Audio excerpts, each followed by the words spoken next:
Well,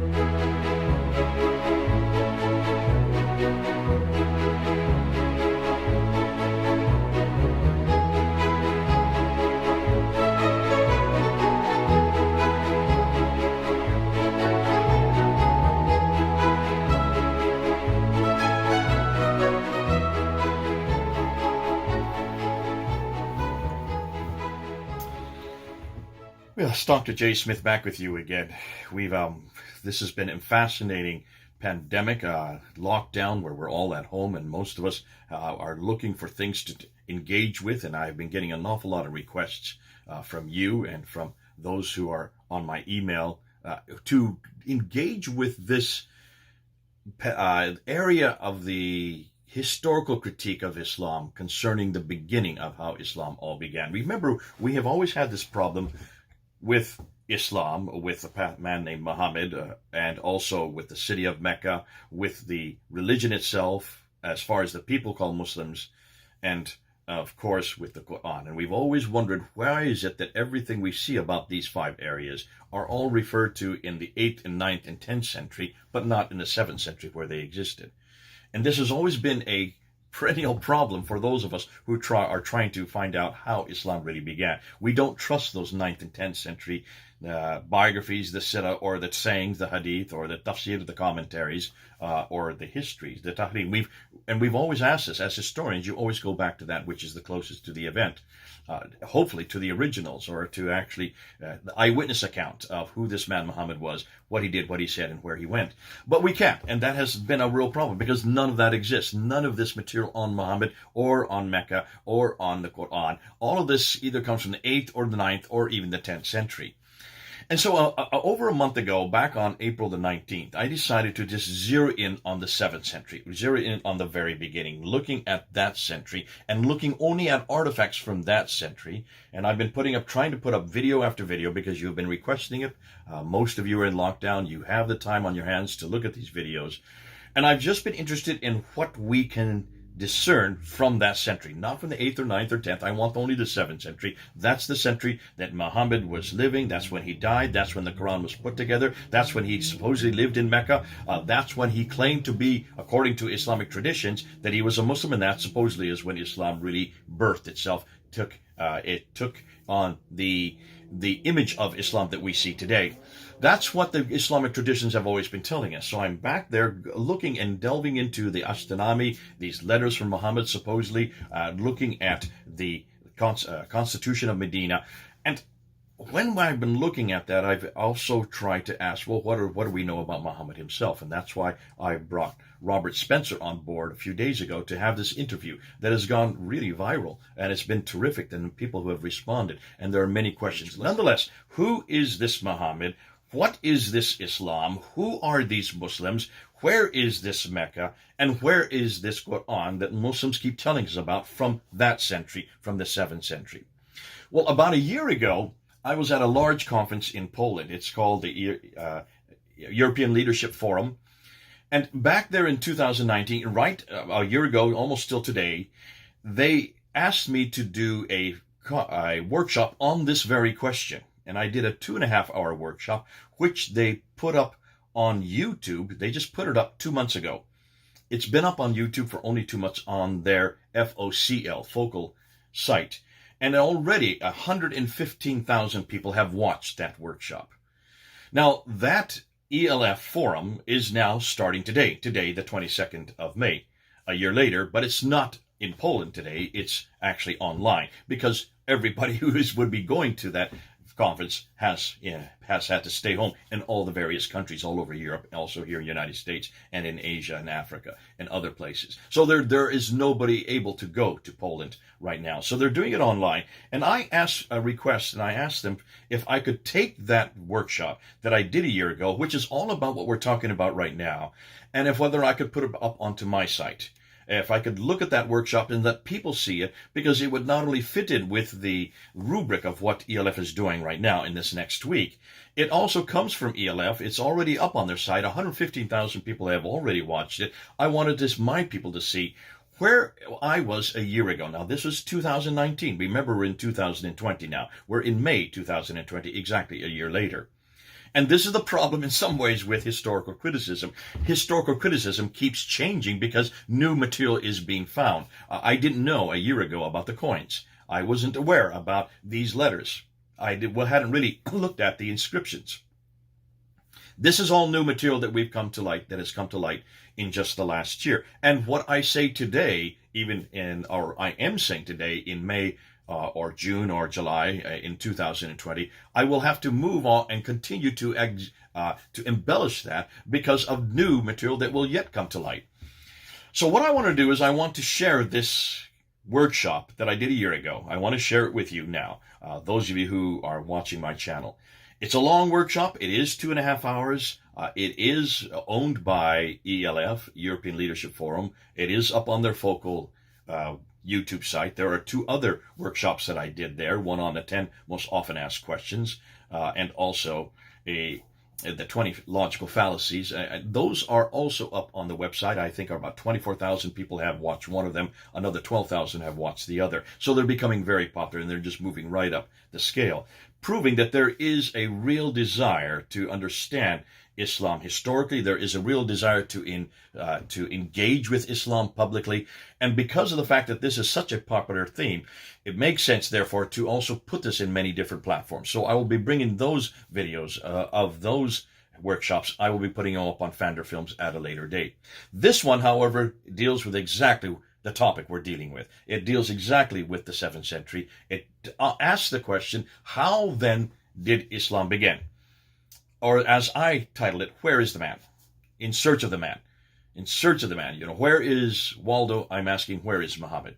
And so this workshop tried to look at all that we are now coming to, all that has been given us, all the different artifacts, the different letters, the buildings, the manuscripts of the Quran, looking at what we now know. That was a year ago. What we know then concerning what we think or how we think Islam began. Not what the traditions are telling us, not what the Sirah or the Tafsir or the Tahriq or the Hadith are telling us, what actually did happen from the sources of that century. That's the historical work that everybody should do and what we want to continue to do here at Fander Films. So sit back, take out your notes, and try to engage with the material that I'm introducing. I do go into an introduction of why I'm asking these questions, who I am, where I come from, and also the need for apologetics and polemics. So I do a kind of an introduction before I get into the real meat of this question. How then did Islam really begin? What do we know about the emergence of Islam? Okay, I'm going to stop there and let you get right into it. This is Jay here on the 22nd of May, 2020, so you can see the date, and let's see what we know today and what we're going to know in the future. This is Jay, over and out.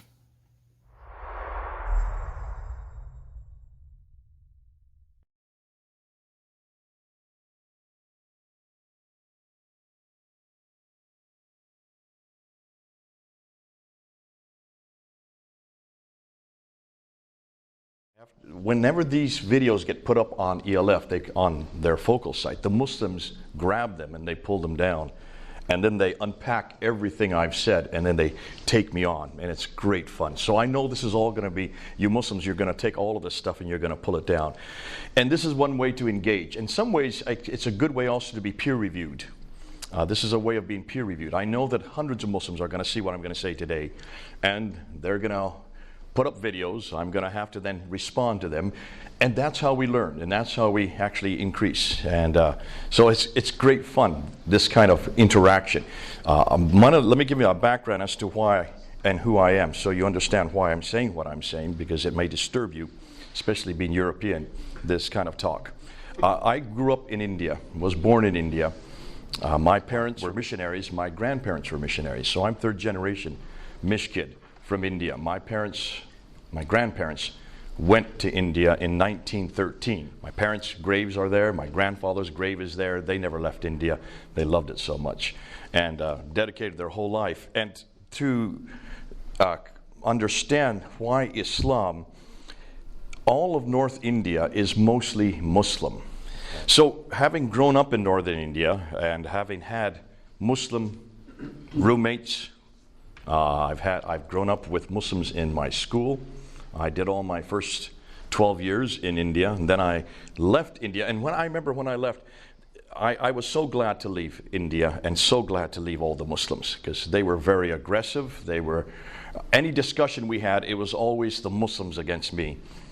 And so I've grown up my whole life debating. That's why I have no fear of Muslims. I love them. They're the most engaging people, but I didn't at that time in 1971. And I was so glad to finally leave and go to a place called America.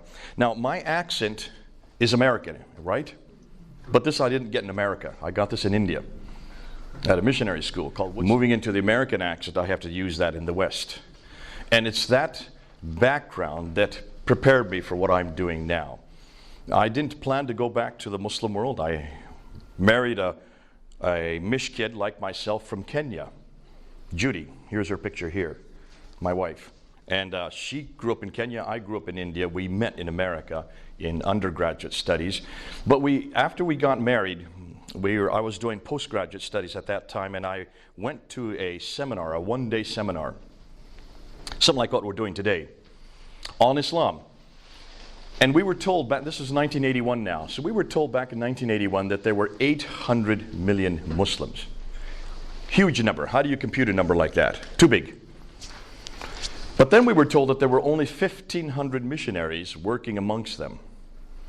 Now that number I could compute. That was a small number, and we were told that 1,500 only made up 2% of all missionaries. So worldwide, we were sending only 2% to the fastest growing religion on earth.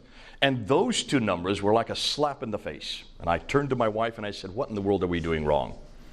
Why is it we're only sending 2% to the one religion that's attacking us at our foundation, the one religion that is growing faster than any other, the one religion that is taking over the world? Now that back then in 1981, it was still pretty much in the Muslim world. There weren't that many Muslims in the West yet. And so we went to our mission board and we said, listen, send us to the Muslim world. And they had no work with Muslims, which was symptomatic of the very problem. So we were seconded, that means we were lent out to SIM, which used to be called Sudan Interior Missions. Now they call it Society of International Ministries. And they sent us to Senegal, West Africa. By this time, I had a master's degree in Islamics from Fuller Seminary under Dr. Dudley Woodbury.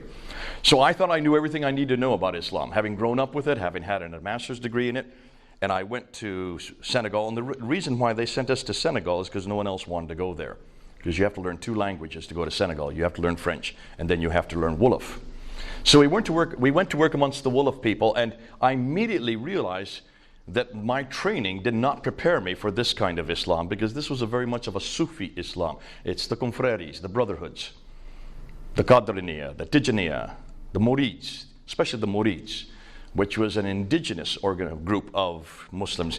And every one of these brotherhoods had pirs or marabouts. Marabouts would be like sheikhs. They would be authorities, but they became mediators between God and man. They took on the role of mediation. Now that I had never really studied. That doesn't exist in Orthodox Islam at all. In fact, it's anathema in Orthodox Islam. And most of these confreries, these Tijaniyas, these Qadraniyas had come out of Iraq and had filtered down through West Africa. And remember, in West Africa, we've had Islam there since the 11th century. So it's a very old form of Islam. While we were there, and we had get dedicated to get 5 years there, and we started a church in Wolof there in our front room, and we were the first Wolof church in Senegal. It is now daughter 2 or 3 other churches. But after 5 years, we got a warning, or not a warning, but a call from our missions office saying there's a real problem in London. Now, I looked on the map, and London did not look like it was in the 1040 window, in that window that you think of the majority of Muslim populations, the 10th and 40th parallel. London was outside of that window, and I couldn't figure out why there were this large group of what they call radical Muslims. And they didn't know how to deal with them, and they didn't know, none of the missionaries had ever come across this kind of Islam. Well, I suddenly perked up and said, hold on a minute, radical Islam, those are my people. They're the ones I love. They're the ones I work with.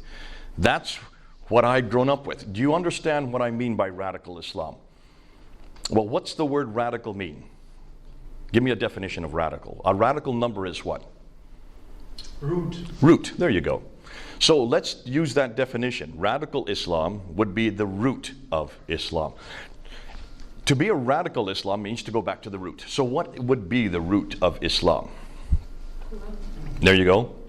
And the model for this book? Okay, so the Book of the Man. The Book of the Man would be the root of Islam. And this was created by a man named Ibn Taymiyyah in the 1300s.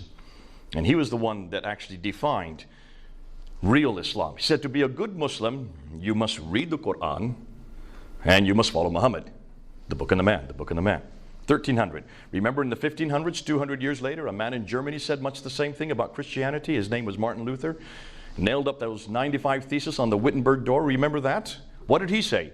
To be a good Christian, we must sola scriptura. We must only come back to Scripture, which is modeled on Jesus Christ. And we call that our Reformation. And I've heard so many people say, when is Islam going to be reformed? And I said, folks, it got reformed before we got reformed. They beat us by 200 years. Ibn Taymiyyah is the foundation for Islam worldwide. All your radical Muslims go back and they quote him. The reason why is because there were two men in the 1700s, one named Ibn al-Wahhab. Abdullah al-Wahhab. Al-Wahhab was living in Medina, and he was studying in Medina, 1700. So you're talking about, 400 years later. With him was another man named Wahiullah, who had come from Bihar in India, Eastern India, where my grandparents worked. Now, they weren't living in 1700, obviously, but back in 1700, these two men were studying Ibn Taymiyyah's material, so they were inculcating this whole paradigm of going back to a book modeled by a man. To be a good Muslim, that's the definition. Al-Wahhab he remained there in Arabia. He then amalgamated himself with a family called the Ibn Saud family. The Ibn Saud family then eradicated all their enemies and took over the entire peninsula. But they were nothing more than a political control. They needed a religious authenticity, and that's why they brought in Al-Wahhab, because he gave them the legitimacy of theology. And that's where Wahhabism started. So Wahhabism is based on Ibn Wahhab. That's where the name comes from. 1700, look at your dates. That's 400 years ago. Meanwhile, Wahiullah went back to India. And he, back in India, he's the one that started the madrasas all over East India. When the British came to India, his disciples were so strong that the British had to contend with them. And what the British did is they just moved them right across North India over into the mountains. And so they fled up into the mountains, the Hindu Kush and the Himalayas, where they still are today. And that's why places like Waziristan, where the Pashtuns are, all this northwest frontier, that became strongly radicalized Muslim, all based on Wahiullah's teaching that was based on Ibn Taymiyyah's teaching. So this has been around for a good 700 years. This is not new. Now, let's jump to the 20th century. In the 20th century, then you had, there in India, you have two names that you need to know of. One is Maududi, who lived in northern India. In fact, he lived very close to where I grew up before me. And in the 1920s, and up into the 1940s, he was in the city of Deoband, which is between Delhi and where I lived, up in Mussoorie, up in the mountains. I remember whenever I'd go back to visit my parents from boarding school, the train would stop there in Deoband, and there'd be these huge madrasas on either side of the railway tracks. Now, being a young kid, I didn't really see the significance of these huge madrasas. I've now learned more about them now that I've left. But it was fascinating because he then in 1947, when India got its independence, he then moved from India and moved over to Pakistan and started the Jamaat-e-Islami. And the Jamaat-e-Islami then took over many of those madrasas in the northwestern frontier.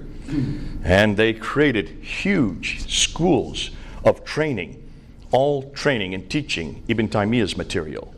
Go back to the Quran, modeled by the Prophet Muhammad.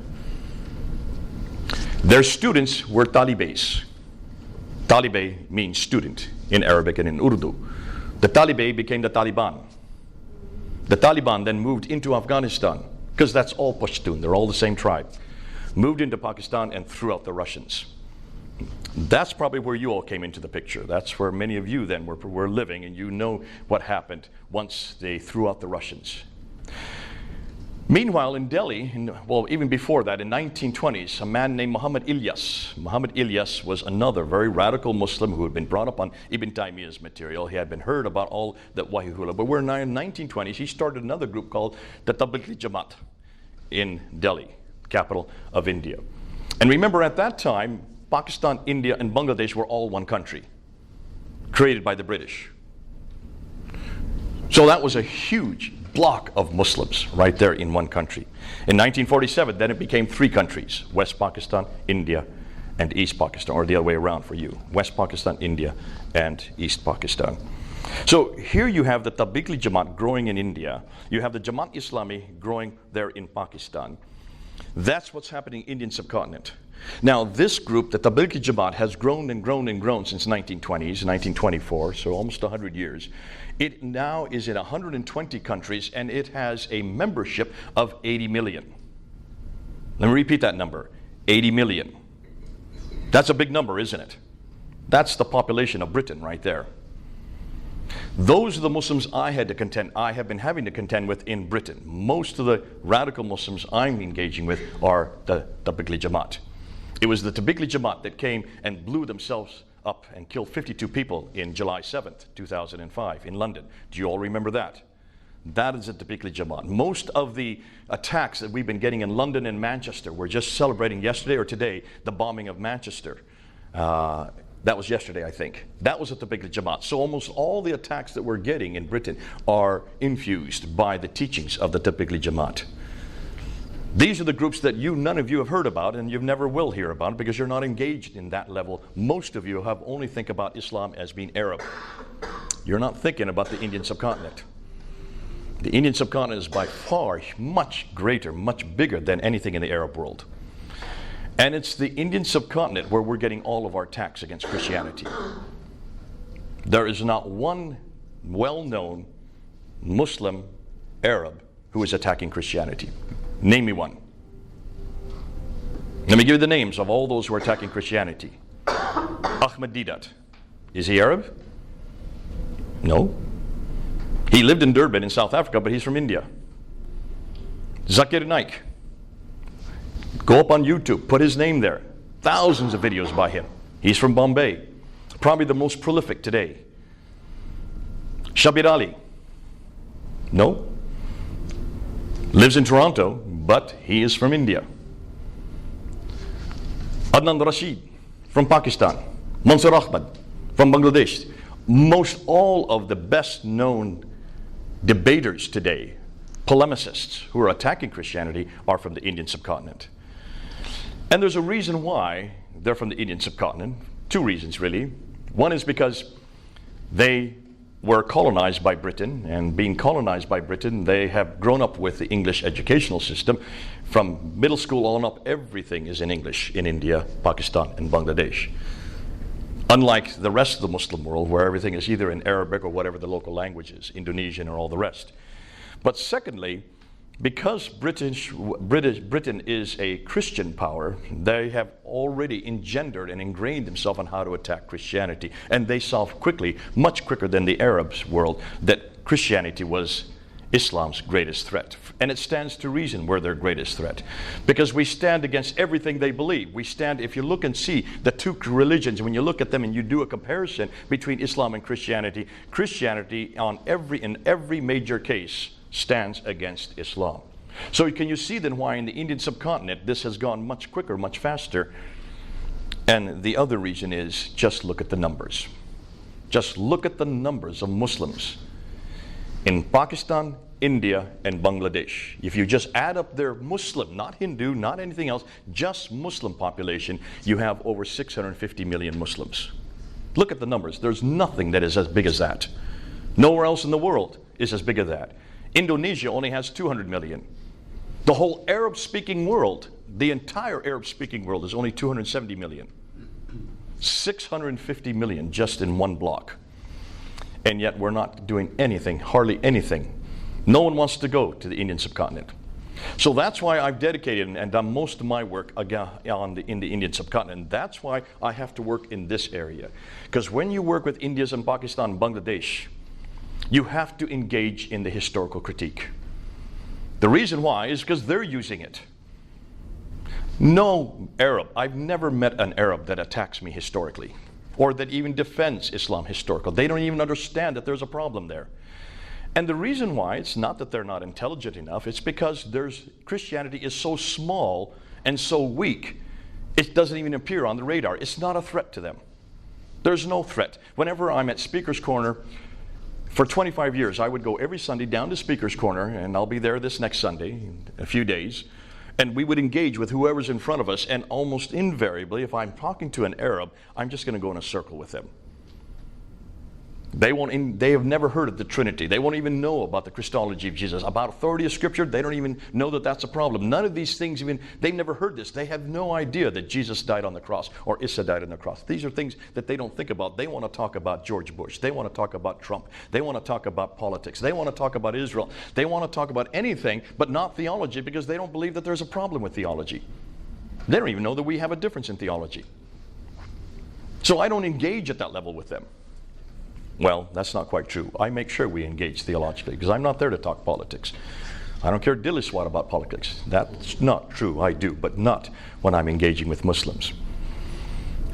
If I have a Turk standing in front of me, I have to tell them what they believe before I can even take them on, because they have no idea what they're to believe. If I have a North African, either somebody from Algeria, and we get quite a few from Morocco that come through, I have to quickly switch to French, and then we go at it. But they all want to talk about the French colonial system. They all want to talk about how terrible the colonial system is. They don't want to talk theology because they don't think theology is important. But when I get somebody from Indian subcontinent, anybody from Pakistan, India, or Bangladesh, I have to take a deep breath, because I know I'm in for a real battle. And they will have Bibles in their hands. They never have a Quran. They never bring a Quran. They only have Bibles. And they have little post-it notes all the way through with seeming errors or historical anachronisms or scientific problems. God bless them. Aren't they great? I'm so excited when I see a Muslim with a Bible in their hands, because then I know I'm home. I know that we're going to have a great discussion. And we usually go out to tea afterwards, and usually they pay for it. And this is the lovely thing about Muslims. They love, especially from the Indian subcontinent, they love to talk theology. And they love to talk about two things. What are the two things they like to talk about? What would you guess? The book and the man. They always want to take on this book. And they want to take on the man behind this book, Jesus Christ. To me, those are the two things I want to talk about. And I don't even have to dangle a carrot in front of their eyes. All I have to tell them is two things. And I always, whenever we get into, especially if I haven't seen them before, if they're the first time I've ever seen them, I always say, I believe Jesus is God. I believe the Bible is the Word of God. Do you have an opinion? And you might get 6 hours of opinion just on those two subjects, especially here in the West, especially here in Europe. Because they already have been trained up on how to confront those two areas. And that's why I encourage you, get to know some Muslims wherever you are. Find out where they are and just talk about Jesus and the Bible. Then you're going to have to talk about the Quran and Muhammad. At some point, that's going to come into your conversation, because they will make claim after claim after claim.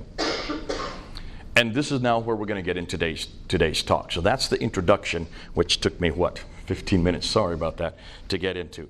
How many have seen this lecture before? I've done this lecture once before, back in 2016.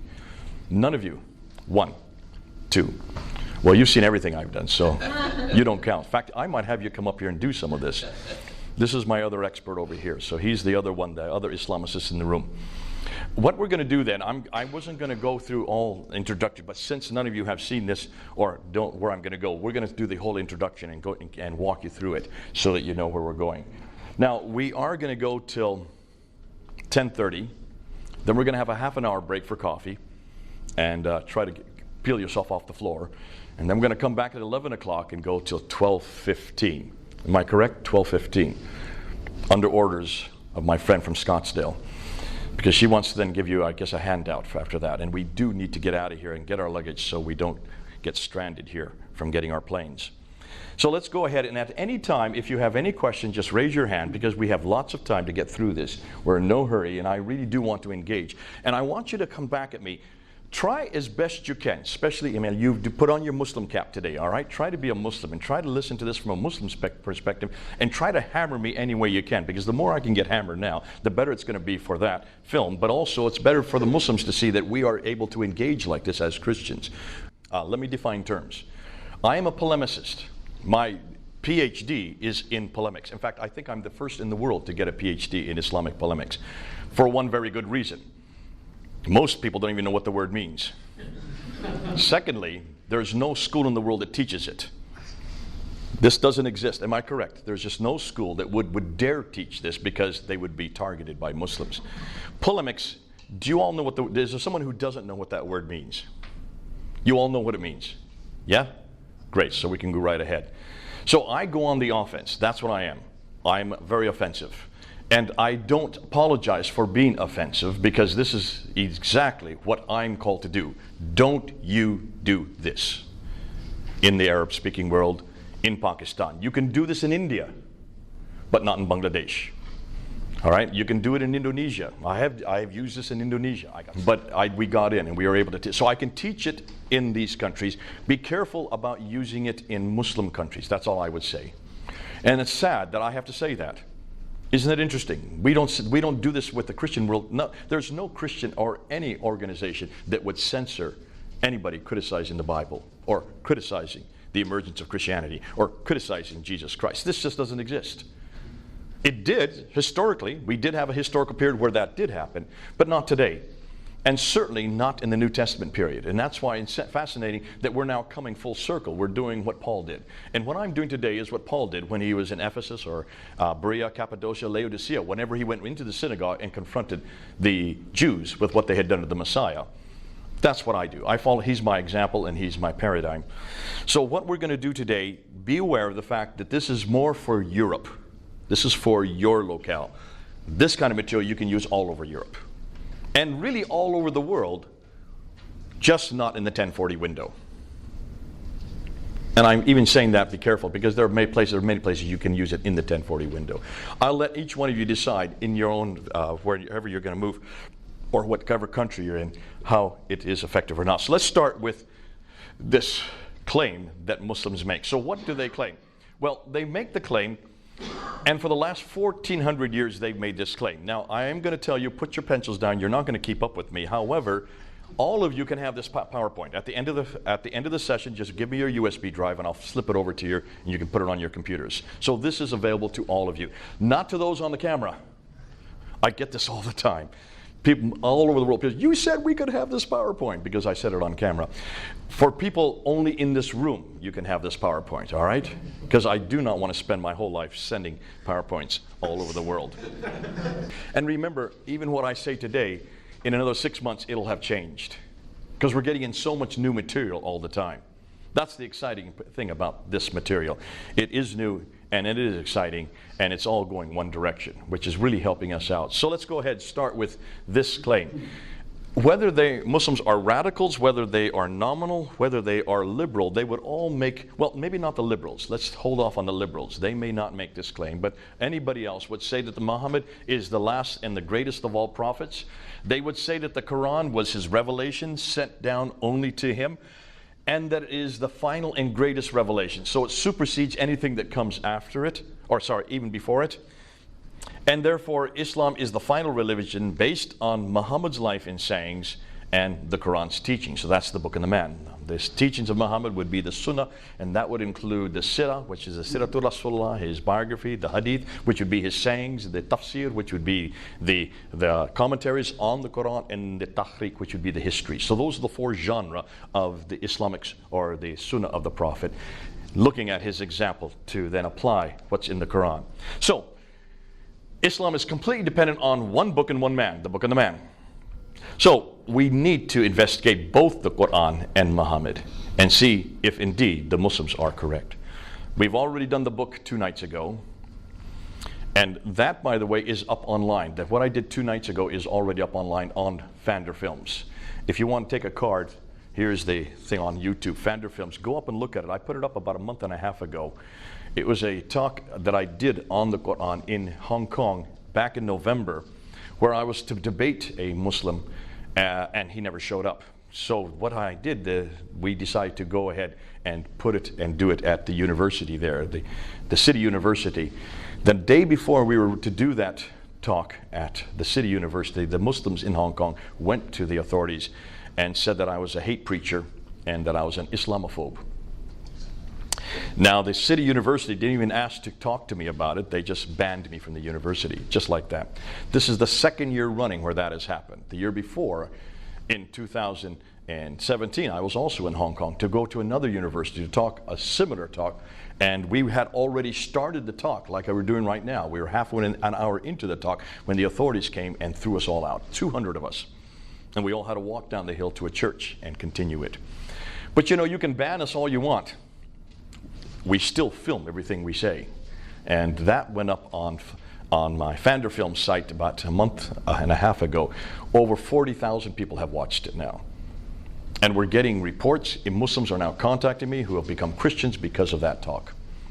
The same talk that you all heard, but you heard very encapsulated, very short form, that is now up. So you can get the one on the Quran on Fander Films. That's up there now. Now this here is the next step. This is going now to Muhammad himself. This is going to the emergence of Islam and to these claims. One book modeled by one man. So what about the man? Well, let's see what Muslims have said. And this is what I called, this is the classical account. This is the only account you're going to hear on university campuses. This is the one you've grown up with. This is the one that every Muslim knows. And it starts from the premise that Muhammad was born in 570 in Mecca, that he received, or he came upon an angel in the Hira cave. Now he would go up there and meditate according to the classical account. I'm going to keep saying the classical account, okay? You'll see why. According to the classical account, based on Ibn Hisham and Ibn Ishaq. So anytime I say Ibn Hisham and Ibn Ishaq, hold on to that, you'll see why. In 610 then, when he was approached by this angel, well, he didn't know who it was, and the angel says, Aqra, which means read or recite. And his response was, Ma'aqra, I cannot recite. The angel squeezed him. This happened 3 times, and finally the angel let him go. He fled back to Mecca, went to his wife, Khadija, his only wife at that time, told her what had happened. And so she did a quick test by having him sit on either leg, asking him the question, and then disrobing, knowing that if it was an angel, the angel would not be in her presence while she was naked. And so when he still considered to say, still said, yes, this was what happened to me, she realized he was telling the truth, went to her cousin, Waraka ibn Nawfal, to have him listen to this story. Waraka ibn Nawfal, according to the traditions, was a Nestorian Christian. Isn't that interesting? So her cousin is the one that listens to the story, turns to Muhammad and says, truly, you are a prophet. This is a revelation coming to you. So it's a Nestorian Christian that gives Muhammad the authority as a prophet, one of the ironies of history. He then starts to receive these revelations, and he receives them from 610 to 622 there in Mecca. He then, while he's receiving these revelations, he then recites them. He does not write these down. His companions there in Mecca would memorize what he was saying. So if you look at the Quran and you just split it in half, now this goes from right to left because it follows the Arabic. That would be Medina, this would be Mecca. So it's these surahs at the latter half, the second half of the Quran. There are some Medinan material here, and there is some Meccan material here, but that's the Meccan. It's the second half of the Quran because they're the largest surahs. Sorry, the other way around. They're the smaller surahs. So these revelations were much more short-winded to begin with, and they got more and more long-winded as he moved to Medina. He moves to Medina in 622, but before he moves to Medina, and then 621, he is woken up in the middle of the night, and he's told to go up on the back of a winged horse who flies him up to Jerusalem, and from Jerusalem he goes up to the 7 heavens, gets up to the 7th heaven, and meets Allah up there, who tells him to pray 50 times a day. Comes down to the 5th heaven, meets Moses. Moses said, how many times did I ask you to pray? He says, 50. He says, that's way too many. Go back up and see if you can get it down. So he bounces back and forth between the 7th and the 5th heaven, bringing the prayers down from 50, 45 down to 10, 5 prayers. Once he gets it to 5 prayers, Moses says, fine, now you can go back down to earth. That's where we get the 5 prayers from. It's called the Miraj, and that happens there in 621 while he's in Mecca. Interesting. So the 5 prayers all Muslims pray today come from Moses. And it's fascinating because you will not find 5 prayers in the Quran. You will only find 3. Ironic, isn't it? Nonetheless, this happens in 621. 622 then, he is invited by the Ansar there in Medina to come up and arbitrate between the Ansar and the Jews. The Banu Kainuka family, the Banu Nadir family, the Banu Qurayza. These are the 3 Jewish tribes that were very wealthy, and they were dominating the trade, and the Ansar were having difficulties with them, and that's why they used Muhammad as a neutral arbiter to come and do that arbitration. So he moves up in 622. It's known as the Hijrah. Hijrah means, as you know, it means exodus. So he has an exodus to Medina with around 80, some traditions say as many as 200 followers. So it was not very large. Not very many people at that time. 622 then, he starts receiving this part of the Quran, the first part, the Medinan material, much longer, much more violent. These are the problematic chapters, not these. 622 then, that begins, and then between 622 and 633, then in 630, he then moves down to Mecca, takes over Mecca without firing a shot. So now he controls all of the central part of Arabia, called the Hijaz, and then in 632 he suddenly dies, which tends to happen to all of us.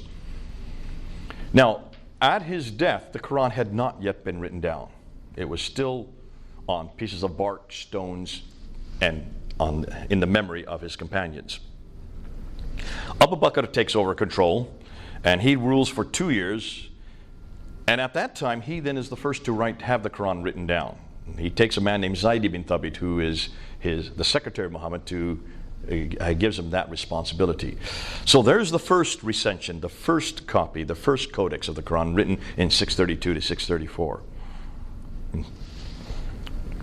Abu Bakr dies, normal death. Umar takes over, and he's the one that starts to expand the borders and starts moving right across North Africa in your direction this way, and then goes this direction over towards the Sassanid area. The Sassanids, these are the Persians. Now, he then is killed in 646, and Uthman takes over. So he's the 3rd caliph. Caliph would be like a king. So from 646 to 656, Uthman is in power, and then he takes that copy that was made by Zayd ibn Thabit, and that had been hidden under the bed of Hafsa, one of the wives of Muhammad. He takes that copy of hers and has Zayd ibn Thabit redo that Quran again, recopy it, and to do it in the Qurayshi dialect. That happens in around 652. And then from that one copy, they make 9 copies, send it to 9 different provinces, and then he is killed in 646, and the cousin and son-in-law of Muhammad, Ali, then takes over as the 4th caliph. And he only survives 5 years in 651, then he is killed at the Battle of Siffin by Muawiyah. So here you have the 4 caliphs, you have Muhammad's life, and you have the 4 caliphs, and I'm sorry, did I say 651? 661, because he takes over in 656 to 661. So that's the story, the classical account. Have any of you heard any different? Now, you may have heard many other things. I'm just giving you the bare skeleton, okay? Is there any reason to doubt that? Everything I've told you, where does it come from?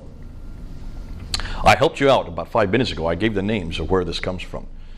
Ibn Ishaq, Ibn Hisham, Al-Bukhari, Sahih Muslim, Ibn Dawud, Al-Tabari.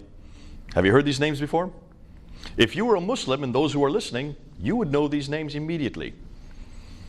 And you would know that this is the only source for everything I've just told you. There's no other source. What are these names? Ibn Ishaq, Ibn Hisham, Sahih Bukhari, Sahih Muslim, Ibn Dawud, Al-Tabari. From 9th century. Good man. You do remember. Hey, give him a combination. Take a look and see where this material. So everything we've talked about is right here in this period, right? There's the 570 to 632, and then on up to 650, around this area. So all this that we're talking about is where that red line is. Now, hopefully you would assume that everything that we're talking about was written by people who lived then, right? Should be, right? But they don't. The first time we hear anything about Muhammad's life is from Ibn Ishaq, right here. Look when he died, 765. But we don't have any of Ibn Ishaq's material. Everything we know about Muhammad, how Islam began, was actually written down by this guy right here, Ibn Hisham. Look when he died, 833. Muhammad died in 632. How many years? 200 years. So the first time we hear anything written down about Muhammad's life, anything we've written about how Islam began, about Medina, about Mecca, about this story about him going up to the seven heavens, all these great stories is first written down 200 years after the fact. Ibn Hisham didn't even live in that part of the world. He lived far to the west and hundreds of years later and hundreds of miles away. He gets it from Ibn Ishaq, but as he says himself, much of what Ibn Ishaq said he did not trust, so he threw it out and only retained that which he trusts. So we have no idea whether or not even the material from Ibn Ishaq is in his writing. So therefore, everything we know about Muhammad begins to be written down in 833. What about the sayings of Muhammad, which are even more prolific? We're told by the Islamic scholars that a man named Al-Bukhari was given 600,000 of these sayings of Muhammad. They're called akhbars. And he took those 600,000 and then he whittled them down, threw out 98% of them, and only retained 7,397. So basically 7,400 of the 600,000. He only retained 2% of it and threw all the rest away. He dies in 870, so that's 240 years later that you get the first sayings of Muhammad written down in a codified form. We don't even have Al-Bukhari's original text. The earliest text we have for Al-Bukhari is not till the 11th century. When you get all 9 volumes, the 9 volumes of Al-Bukhari do not appear until the 17th century. Ooh, Are you seeing what I'm saying? Now, the others that write down the hadith, men like Sahih Muslim, Ibn Dawud, they all write after 870. So you're talking about 240 and later that you finally get these references to what Muhammad said. But these people don't even come from Arabia. Bukhari comes from Buhara, which is up north of Iran today. Hundreds of miles away, hundreds of years later, they had never met Muhammad, yet they suddenly know what Muhammad said. So everything that we're dependent on, for our Muslims are dependent on for the classical account, comes from not 765 but from 833 and later. Now let's look at Christianity. Let's look at the biography of Jesus and look at the sayings of Jesus. The biography of Jesus would be Matthew, Mark, Luke, and John, the black letter part of Matthew, Mark, Luke, and John. The sayings of Jesus, the hadith of Jesus, would be Matthew, Mark, Luke, and John, the red letter part. Wherever it's red letters. Some of you have red letters wherever Jesus speaks. That's the hadith of Jesus. The tafsir, I didn't talk about the tafsir. The tafsir of the commentaries don't begin to appear until 923. That's the 10th century. That's 300 years later. He's the first to write down any tafsir, and he's also the first, Al-Tabari is the first to write down any tahriq, which would be the histories of all mankind, 10th century. So everything we know about Jesus, what he said and did, was written, well, the first 3 Gospels were written within 40 years of Christ's death, by 60 AD, 70 AD, and then you have John that would have been written about 90 AD. So within 60 years of Christ's death, you have the hadith of Jesus and the sirah of Jesus. Am I correct? 60 years. Written by those who actually knew him. John and Matthew were right there. They were with Jesus for the last 3 years. They saw what he did. They heard what he said. So they were eyewitnesses. The other 2, Mark and Luke, got it from the eyewitnesses who were with Jesus. So here you have the tafsir and the tikh, and then the tafsir. The tafsir of Jesus would be the commentaries that explain what he did, would be Paul's letters. The gospel of Jesus applied in Philippi. The gospel of Jesus applied in Corinth, in Ephesus. These are the letters. So that's the commentary that would be equivalent to the tafsir of Muhammad. These would be the tafsir of Jesus. They were written within 15 to at least 65, or 62 when Paul was then finally killed in Rome. So all of them would have been written within 30 years of Christ's death. Am I correct on that? Though he was not an eyewitness to Jesus himself, he was the one that took and then applied it to each one of those cities. And the Tahriq would be the book of Acts. There's the equivalent, the book of Acts, which is this history of the early church. That would have been written by Luke. It had been written between 52 AD and 62 AD, within that 10-year period. So you understand that within 30 years you get the Tahriq. So all four genres are written within 50 to 60 years of Christ's death. All four genres for Muhammad would be written 200 to 300 years for Muhammad's death. Which is more authoritative? And yet no one's asked this question. I remember hearing this in 1994 when I was studying there at School of Oriental and African Studies under Dr. Gerald Hotting, and I heard these late dates, and I said, wait a minute. I raised my hands, and I said, this is hugely problematic. He says, yes, but we're not going to talk about that. Because there were 25 Muslims in the class. And he was the first one to introduce me what I'm going to be doing next, but it was fascinating that he did not want to come to any conclusions because he was fearful of what the Muslims would say.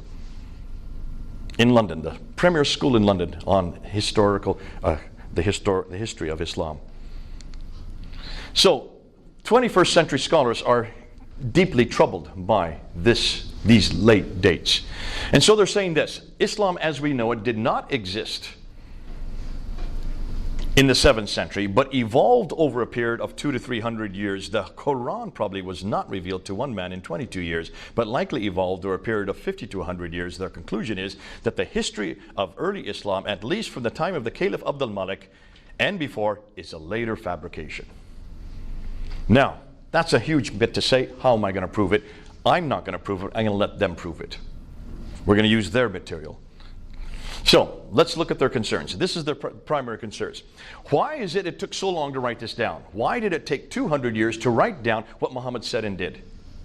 240 years in some case. Were the people not literate?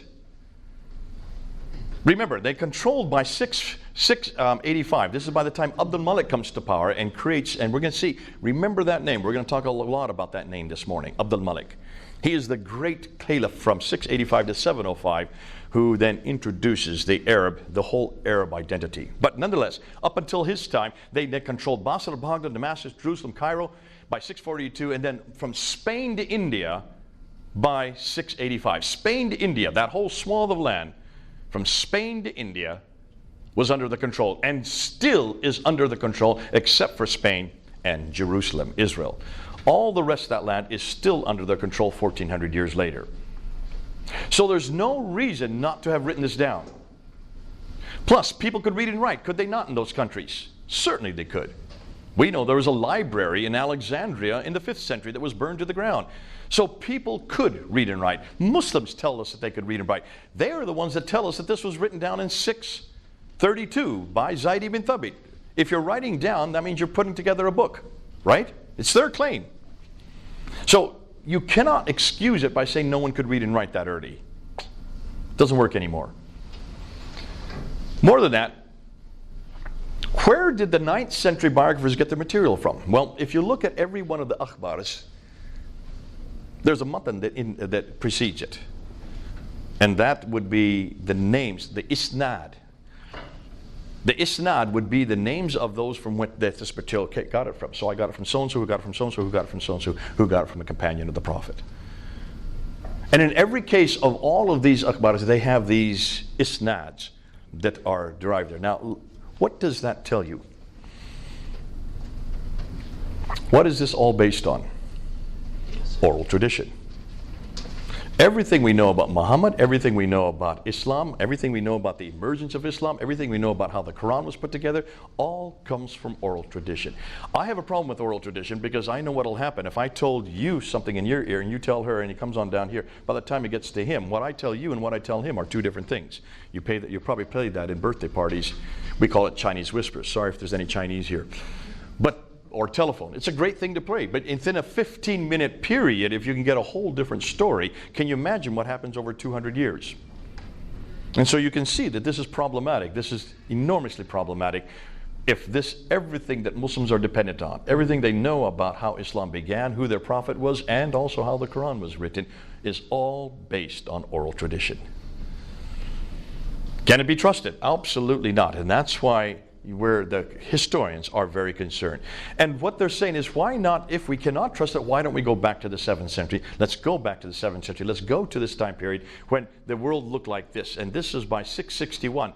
So we're talking about 661. They already controlled this part of the world. They moved into that part. And so from Andalusia, which is Spain, the name for Spain today, it's called Andalusia then, all the way over to the Mughal Empire, which is now India today, that whole swath of land was under their control. Very literate and very certainly would have had no excuse whatsoever to have written this down. Now, what I'm going to do is I'm going to look at these scholars here. These are the scholars I get my material from. Dr. John Wansborough, who is head of department at School of Oriental and African Studies, he came out with 2 books called Quranic Studies and Sectarian Milieu in the 1970s that blew open this whole criticism. And so I'm going to be using him. Dr. Gerald Hotting was my teacher in 1994 when I studied there at School of Oriental SOAS. And he looks at the 1st century of Islam and is probably the best one that I've come across that unpacks that material for us. Dr. Patricia Corona I knew her. When I started my doctorate, she was one of my first supervisors. She was at Cambridge at that time. She reads and writes 15 languages.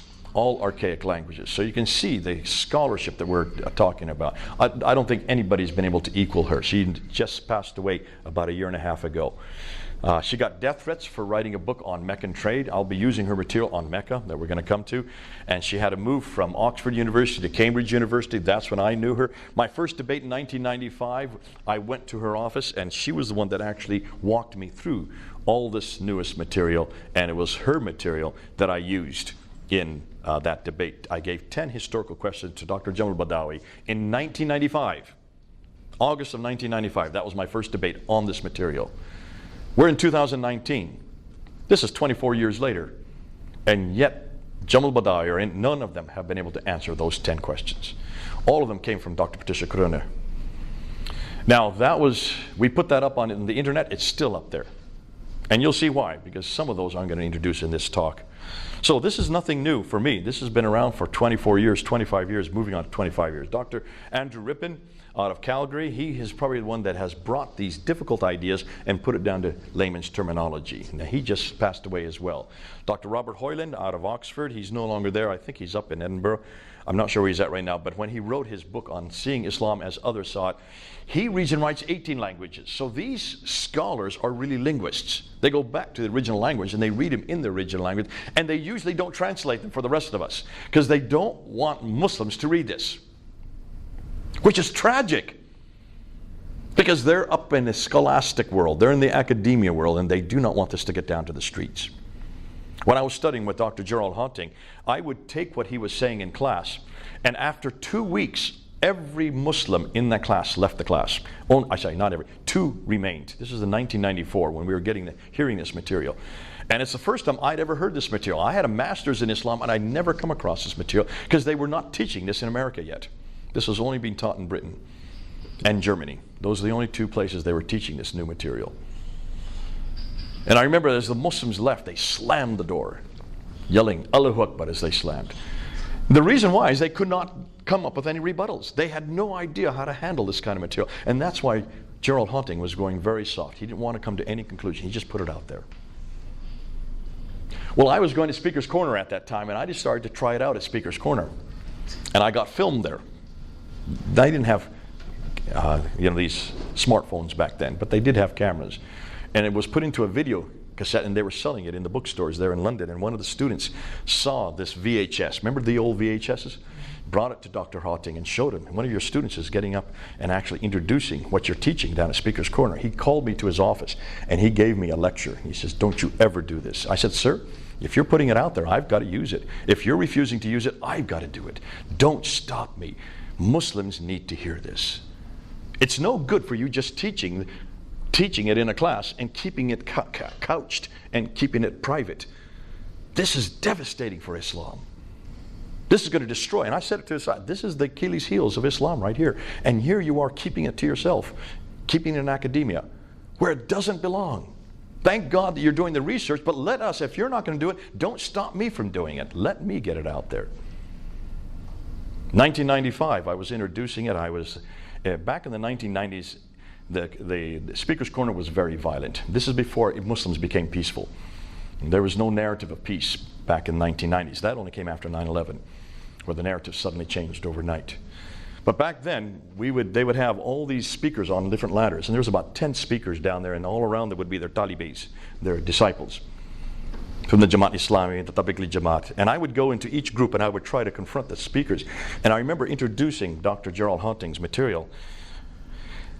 And one day in 1995, the guy who was up on the ladder, he was a convert, a Trinidadian convert to Islam. I can't remember his name anymore, but he got off the ladder and he had been a professional boxer. And he just slammed me and I went flying and I went out. I went unconscious. I don't know what happened after that. What I was told is about 60 Muslims came and started kicking me on the ground. And then a big black man came and laid on top of me and took all the blows. That's what I was told. The police finally got and were able to pull me out, and it was in the news the next day. And I asked the police, "Where's this black man? I'd like to thank him." He says, "He's disappeared." Had no idea who he was. A number of years ago, I was at Speaker's Corner, and I was on a ladder, and this time, what was back there in 1995, the police were so concerned because they said, "Listen, next time you're going to die. There's no way we can protect you. You've got to get on a ladder so we can see you at all times."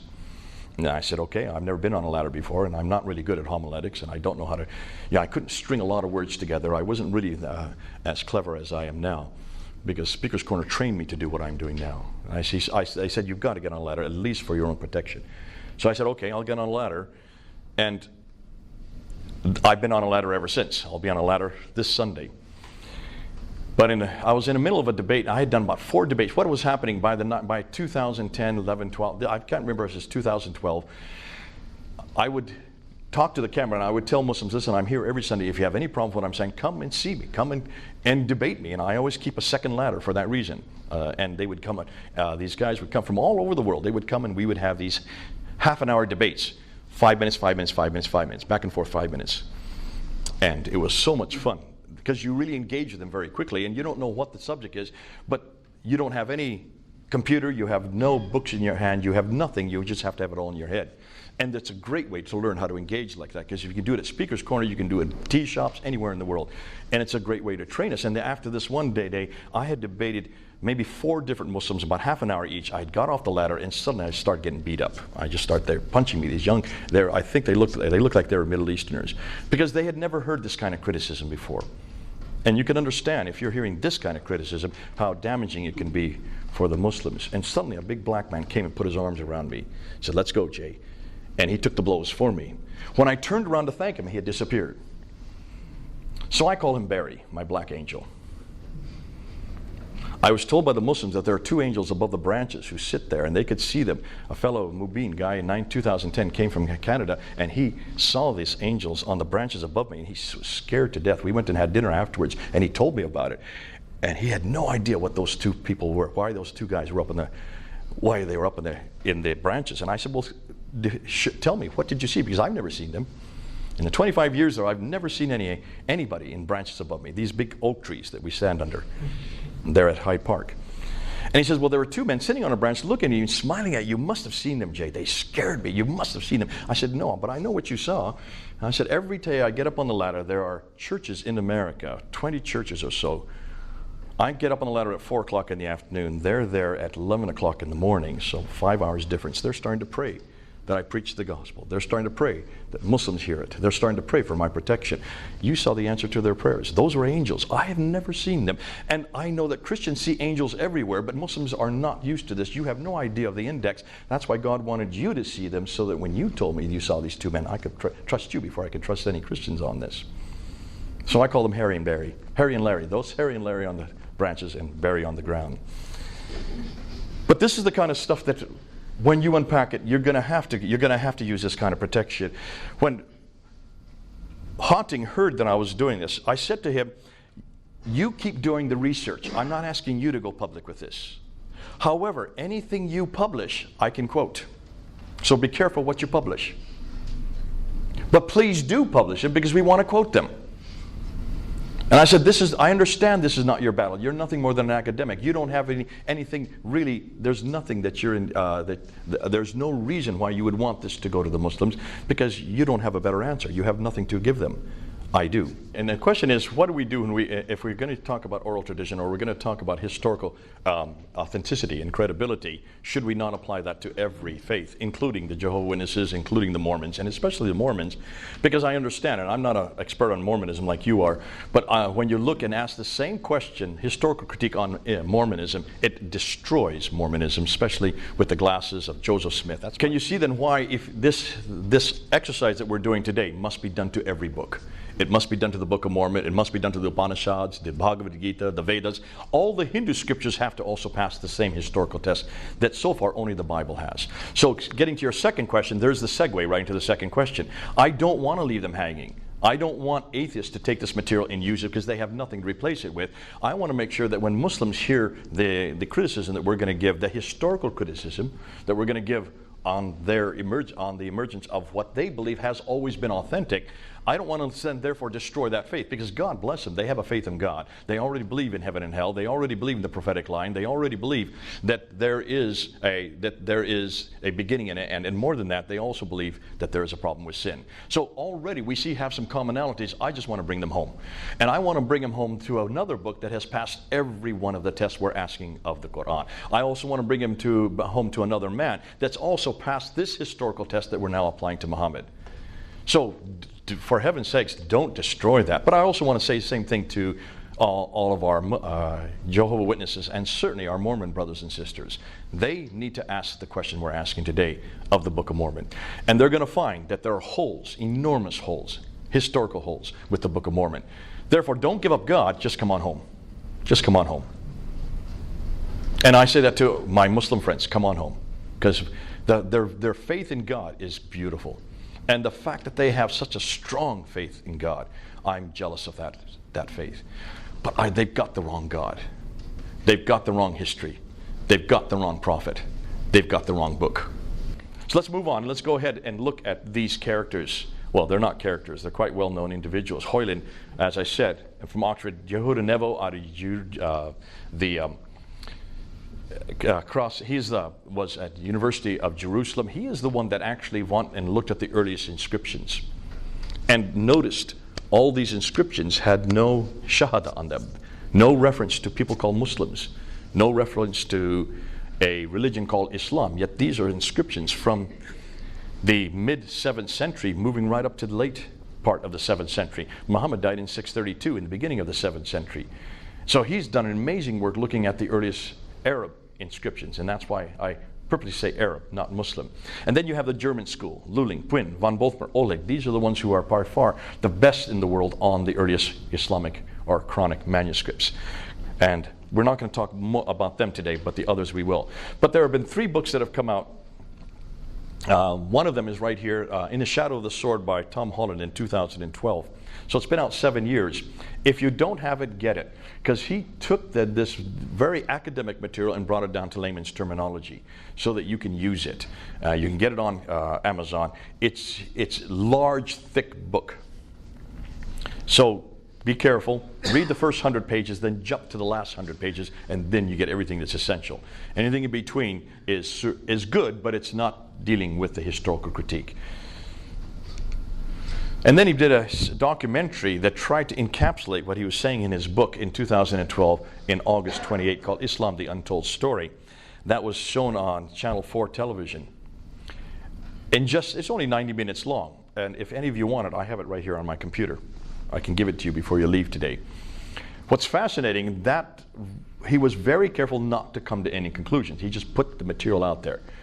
And then you would have a scholar, a Muslim scholar, I think from Georgetown University, who stood next to him and asked him for his response, much like the question you just asked. And he's a scholar. And his response was, who cares? Basically, that's what he said. I don't really care because I realize that we have 1.6 billion. And on camera, he would have to say that. And that's what they'll say at Speaker's Corner this Sunday. Who cares? What's happening is the people who are watching the film care. They have to save face, and this is called what we call the private versus the public face. I don't really want them to say anything. I want them to go home and then deal with it. I want them in private to ask, now what are you going to do? When everything you know has been destroyed from underneath you. Your foundations have been thrown out. So they tried to show this film a second time in November. The Muslims wrote in. They refused to let it be shown, and so it's never been shown a second time. The censorship is so strong in Britain now for anything that's against Islam. Then you have Dan Gibson. Now Dan Gibson is an archaeologist. He has, rather than read books, although he has read books his whole life, he grew up in a family that were archaeologists. His grandfather was an archaeologist. His father was an archaeologist. They all lived in the Middle East, so he grew up in the Middle East. He speaks fluent Arabic, and he went in 1979 and did research on the geographical areas that are in the Quran, and also on the Qiblas, especially the Qiblas. That means the direction of prayer. And I'm going to use an awful lot of his material because he has probably been the most prolific in this area. So from 1979 to 2004, for 25 years, he lived in Morocco, he lived in Jordan, he lived in Yemen, and he just spent his time amongst the Bedouin. And he is the first one to actually go to every one of these locations. Physically go to every one of them and then get his coordinates in situ. He didn't stay in London or in a large city away from that place. He actually went to each one of these locations to find out how to answer these questions. So what are they finding? I'm going to give you the conclusions before I even support those conclusions. What they have found is that the first Arab inscription referencing Muhammad is in 691. Hold on a minute, he died in 632. Do you see how problematic that is? The first Arab, I'm not using the word Muslim, I'm saying Arab inscription. We don't see any reference to Muhammad in any Arab text prior to 691. That's 60 years too late. The first reference to Muslims is in the 690s. Around the same time that Muhammad is introduced, so is the word Muslim introduced. Yet Muslims were supposed to have been around since 624. Muhammad was the Muslim that actually introduced it. So what did these Arabs call themselves? Well, they call themselves Saracens. That's the name for an Arab. They call themselves Hagarenes because they came in the line of Hagar. They call themselves Ishmaelites, the son of Hagar, so they were Ishmaelites. They call themselves Maghreb because they're from the Maghreb, and they call themselves Muhajirun. These are the names they give themselves. When you look at their documentation, they refer to themselves in these 5 names. Muhajirun are people of the Hijr, people of the Exodus. Could also be referred to being nomadic. The first reference to the word Islam is not till 691. That's first recorded on the Dome of the Rock there in Jerusalem, built in 691 by Abd al-Malik. That's why Abd al-Malik is so important. And then the first reference to Mecca, watch this. The first reference to Mecca is not till 741. That's the huge one. That's the one that is disturbing everybody. You'll see why as we get to it. The first biography of Muhammad, as I've already said, does not even appear until 833. So let's go right into it. Let's look at geography. Now, Dan Gibson, when he looked through this book here, and of course he scoured it, he noticed that there are about 65 references to geographical locations. Only 9 places are named. What was overwhelming were the number of references to these people that had contact with this prophet. But it doesn't name the prophet. In the Quran, you will only find Muhammad's name 4 times. Did you know that? I'll give you the references right here. These are the only places you'll find his name. Chapter 3, verse 144. Chapter 33, verse 40. Chapter 47, verse 2, and chapter 48, verse 29. That's it.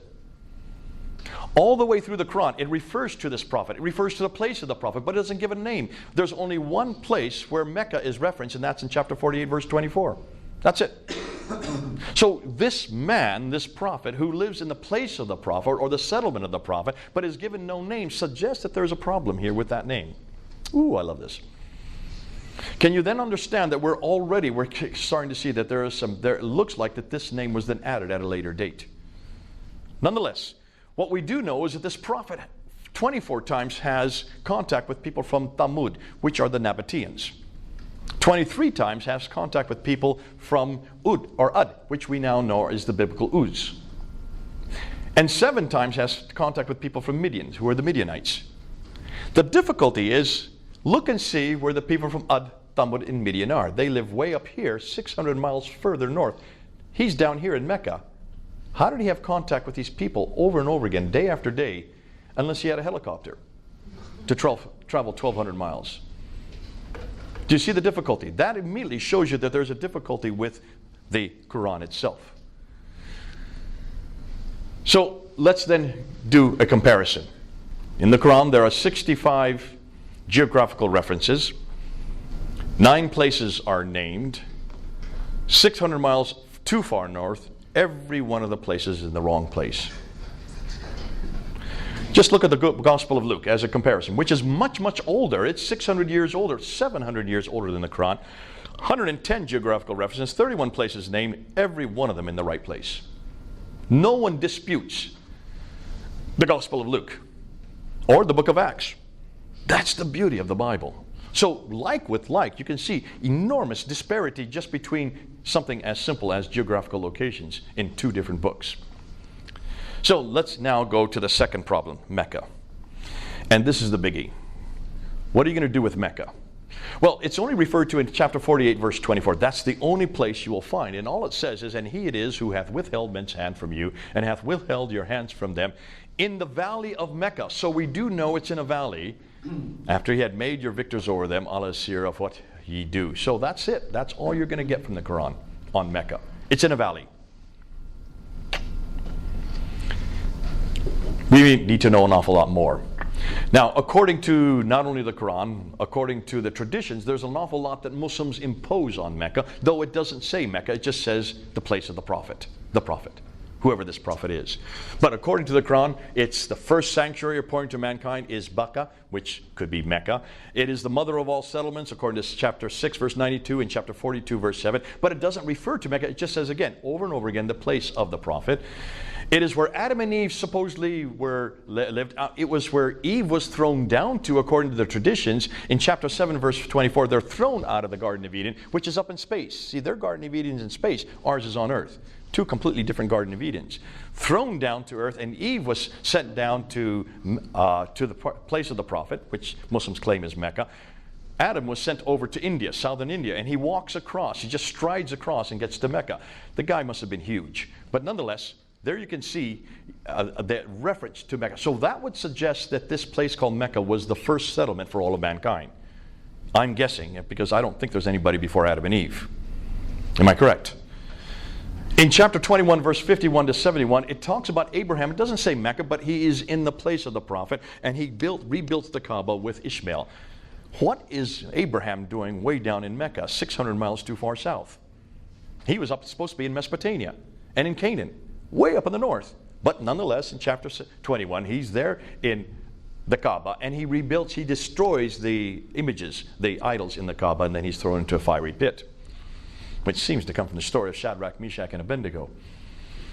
And then according to the traditions, Muhammad, now the traditions are written in the 9th century, now they're referring to Mecca. But these are the traditions, not the Quran. According to the traditions, he then was born in Mecca, lived there till 622, so from 570 to 622, about 50 years, and that he then canonized the Qibla towards Mecca, according to chapter 2, verse 149 in the Quran itself. Yet the only reference to Mecca, as I said earlier, is in chapter 48, verse 24.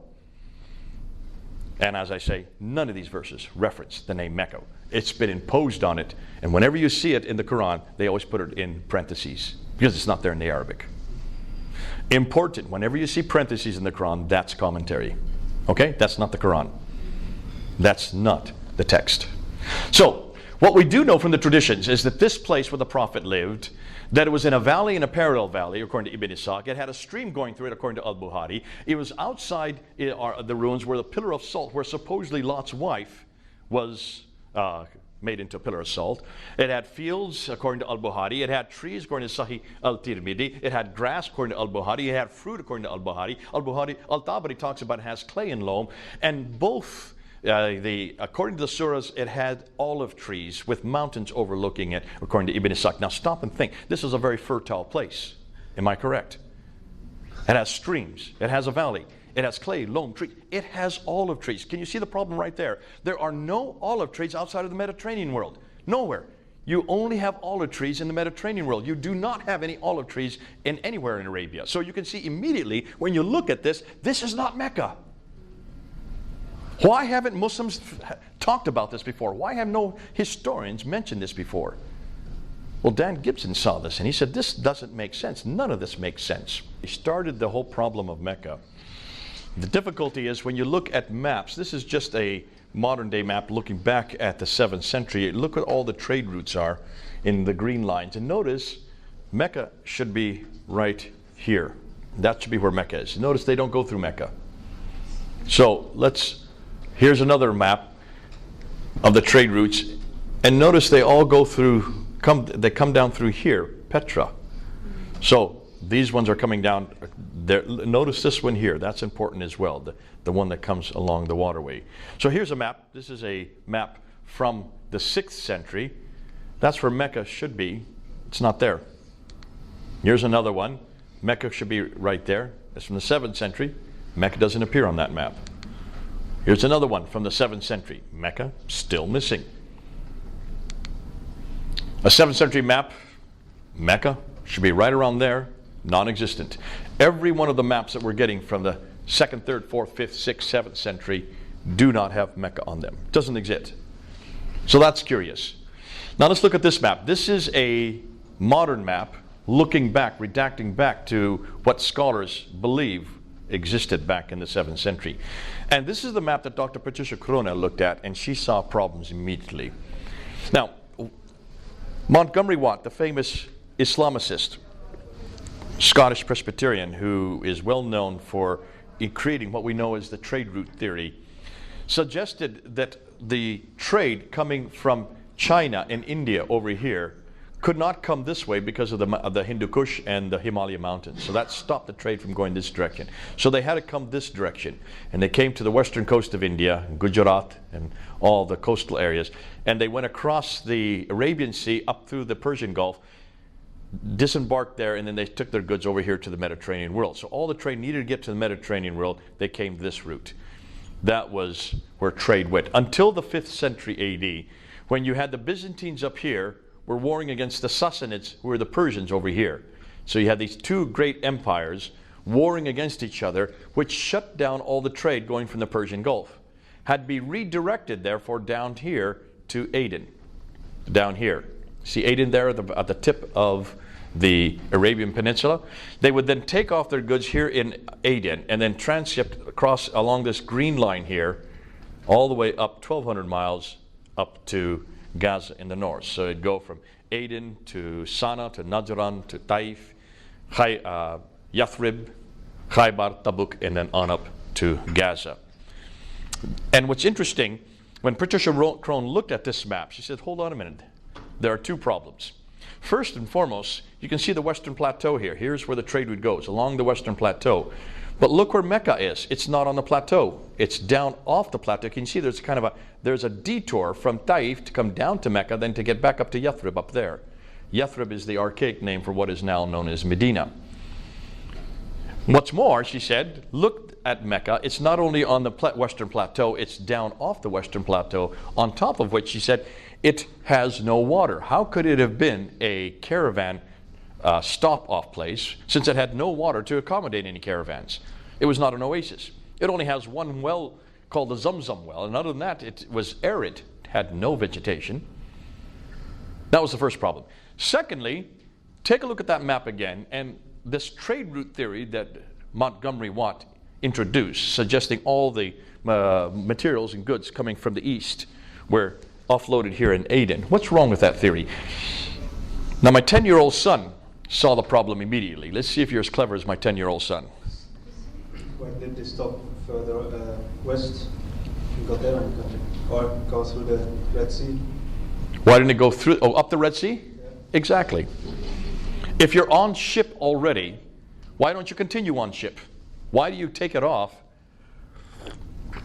and go on land? Patricia Crone found that if you go 50 miles by land, just that distance, it would be the same expense as going 1,250 miles by sea.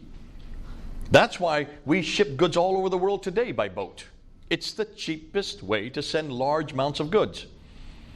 Even today, these huge containing ships, because you don't need any caravans, you don't need any camels, you don't have to feed camels, you don't have to protect them, you don't have to have oases to be able to water them, you don't have to have any type of armament. You basically just stay on board ship.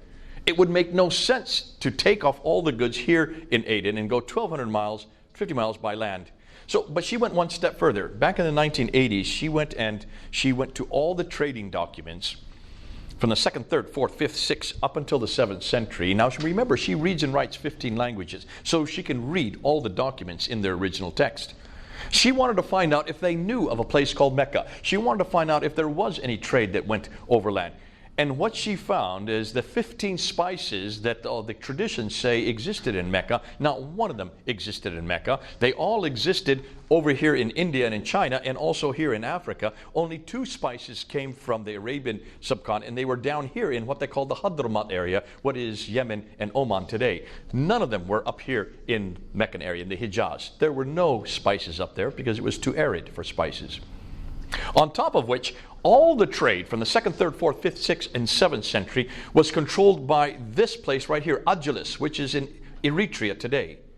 It was the Agilusians, the Eritreans, who controlled all the trade. They were the ones that plied the boats. Their names are found over here in India. There were no Arab names found over here in India in the trading documents. And the reason was very simple. The Arabs weren't really seafaring people. They were mostly camel herders. They plied the deserts. Their caravans were in the deserts. And the only trade that they were interested in was leather and milk. No spices. So all these traditions were fallacious. But most problematic was she could not find any reference to Mecca in any of their documents. Oh, she found references to Taif, just over here. She found references here in Ctesiphon, which is now Baghdad. They found up here in Yathrib, they found some silver, and they opened up silver mines in Yathrib, and they had silver just north of Mecca, today's Mecca. They have found silver mines there, and she found lots of references to Yathrib and to Taif and to Najran and to Tabuk and to Khaybar. No reference to a place called Mecca at all. Can you see how this is rather disturbing? Now, she got a death threat for writing that book, and so she had to move to Cambridge University. But that book is still out there. You can go read it today. It's up online. Go pull it down and read it. And you can see this destroyed the trade route theory of Montgomery Watt and destroyed what everybody has assumed. And she said even if they had plied in these spices of myrrh and frankincense, which was used here in the Hadramaut, you're way up here. How could these people control the trade that was down here? Why would they let these people hundreds of miles away control that trade? And where was there any evidence of any of that trade? So, the first place that she could find any reference to the city of Mecca was in the Apocalypse of Pseudo-Methodius Continuato Byzantia Arabica. That's it. That's the first document anywhere. She came out with this in 1987. We're now in 2019. Nobody can find an earlier document. 741. Muhammad died in 632. Supposedly, Mecca existed at the time of Adam and Eve. Mecca was where Abraham went to in 1900 BC. Mecca was the center of trade, north, south, east, and west, according to all the Islamic traditions from the 9th century, yet the first reference to the city is not till 741, the mid-8th century. It was not on any map until 900 AD. No map included it. If it was such an important city, the oldest city in the history of mankind, if it was a center of this enormous kingdom, if it had everything to do with the trade, all north, south, east, and west, why had no one heard of it? So, what about modern Mecca? Today they're now building huge storied buildings. This building here is the 4th tallest building in the world. It's an enormous clock tower that they have built there overlooking the Kaaba down here. Now they're trying to design it very much like Big Ben in London because they want to make that the center of time. They want to change Greenwich Mean Time and put it to Meccan Mean Time. And so that's why these buildings are being built. What's fascinating, this is the future of Mecca. This is what it's going to look like. These are the 4 different plans. You can see they're cementing up the entire place. Now, why do you think they're building so many big buildings? Well, obviously because they would say the Hajj is there. But take a look at what they're doing. Here you can see the property where wife Khadija, this is her property. It no longer exists. That's where the Prophet Muhammad supposedly was born and where he grew up. You can see it's now being covered over. Look at all these enormous amount of cranes as they're building up. They're going to build 62 of these skyscrapers all around the Kaaba. When you build skyscrapers, you need to have deep foundations, don't you? Therefore, you need to dig into the sand. Whenever there is an archaic city, an old city, anywhere in the Middle East or anywhere in Europe, what's the first thing you do? You dig foundations, and who are the first people to show up? The archaeologists. Because the archaeologists are licking their lips, because as you dig those foundations, you're coming across artifact after artifact after artifact, which recreates the history of the city, and they're doing the job for you. All you do is collect those artifacts and put them into a museum. And that's what's going on here. So the archaeologists are all there licking their lips, and guess what they have found? Zero. Proving that there is no history to the city. This history has no city that goes back to the 7th century. Now you can see why they're cementing the whole place up. I think they know what we know. If there's no history, they want to destroy the evidence. That's me saying that. I'm not saying that others say that. If you have a problem with Mecca, you're going to have an even greater problem with the Qibla. The Qibla is the direction of prayer. You've seen Muslims pray in one direction anywhere in the world. They have to pray towards the Kaaba, towards Mecca. Am I correct? And that's why when you go around the world, there's the Kaaba right there. That's the square building they all pray. There it is right there in the, this is the big mosque that's all been built. This is actually an older picture that doesn't have all the skyscrapers around it that have been built. But the Qibla is found anywhere in the world. When I was in Malaysia, I was in my hotel room. Show me where the Qibla was. If you go into a mosque, you find these mihrabs, these little niches in the wall, and that's where you know where to pray. Today you can get it on your app, on your phone app, to find out where the Qibla is. And the reason for that is because 5 times a day Muslims need to know where Mecca is. So the Qibla is absolutely important for every Muslim, everywhere, at every time. According to chapter 2, verse 143 to 150 in the Quran, it mentions that the Qibla was changed from Jerusalem down to the Great Mosque, which obviously Muslims believe was Mecca. It doesn't say so in the Quran, but it says they claim it was Mecca. So at one time it did face one place north, and then it was brought back down south again when the Jews rejected Muhammad as a prophet. He then got a revelation from God to change the Qibla back down to the Great Mosque.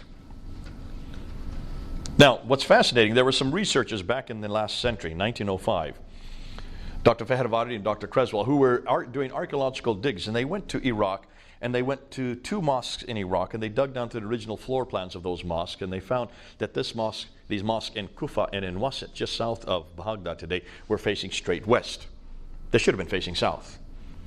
They went to Fustat, which is just outside of Cairo in Egypt, which is the town that was built as for the rulers at that time, garrison town.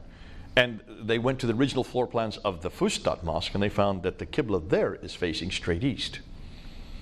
If you look on a map, you'll see the problem. So here's Wasit, there's Kufa. They're facing straight west. They should be facing down here. Here in Fustat in Egypt, they're facing east. They should be down here. So as late as, that's over 100 years ago, they already saw that there was a problem with the Qibla. Now their response was, these must have been facing Jerusalem. That's how they responded. And I remember doing a debate in 1998 where I said the same thing. I was quoting them, and I said, if you look at the mosque in Wasit and Kufa and in Fustat, they're all facing Jerusalem. And I got hammered by that. The Muslims got up there and they just hammered me. And they said, Jay, you have no idea what you're talking about. You're 3 to 5 degrees off. And I said, oh, okay. I should have taken them at their words, and I should have found out why I was 3 to 5 degrees off. And they were correct. I was 3 to 5 degrees off. But back then I hadn't met Dan Gibson yet. So I didn't know why I was 3 to 5 degrees off. I just realized that they were very clumsy. They were 3 to 5 degrees off. That's close enough. But they certainly weren't facing Mecca. Okay? So we've known about this for over 100 years. Patricia Crone knew about it, but she didn't know how to come to any conclusion. She just assumed, like everybody, that the earliest Arabs didn't know how to do their directions. And so that's why they're, well, 90 degrees off in this case, but 3 to 5 degrees if you're talking about Jerusalem. Even Jacob of Edessa in 705, so this is the 8th century, mentions that he says about the Maghreb, saying, so from all this it is clear that it is not to the south that the Jews and the Maghreb is the name that is given to Arabs. Remember, this is the name that was given to them because that's where they're from. Here in the regions of Syria pray, but towards Jerusalem or the Kaaba. Even he thought it was Jerusalem back in the 8th century. It wasn't until Dan Gibson finally got on the scene and started doing his research from 1979 to 2004 that suddenly we started to see a clearer picture. And he went to every one of these mosques because he was curious as to why so many of these mosques were misdirected. And he thought they couldn't have been that bad because these were desert caravans, camel herders. They didn't have roads back then. These were Nabateans. The Nabateans were famous. They were the ones that took the goods all the way over to Baghdad and beyond because they were the only ones that could transverse the desert without ever getting lost. Because remember, in the desert you have huge winds, and every time the winds come it changes the sand dunes. So you cannot have locations unless, of course, you're using the stars. So if they knew how to get from one place to the other, if you can't get to an oasis, you die. They were absolutely dependent on knowing where their direction was. How could they be so off in all of these directions? So he decided to go and look to every one of these places. And he went to around 65 mosques.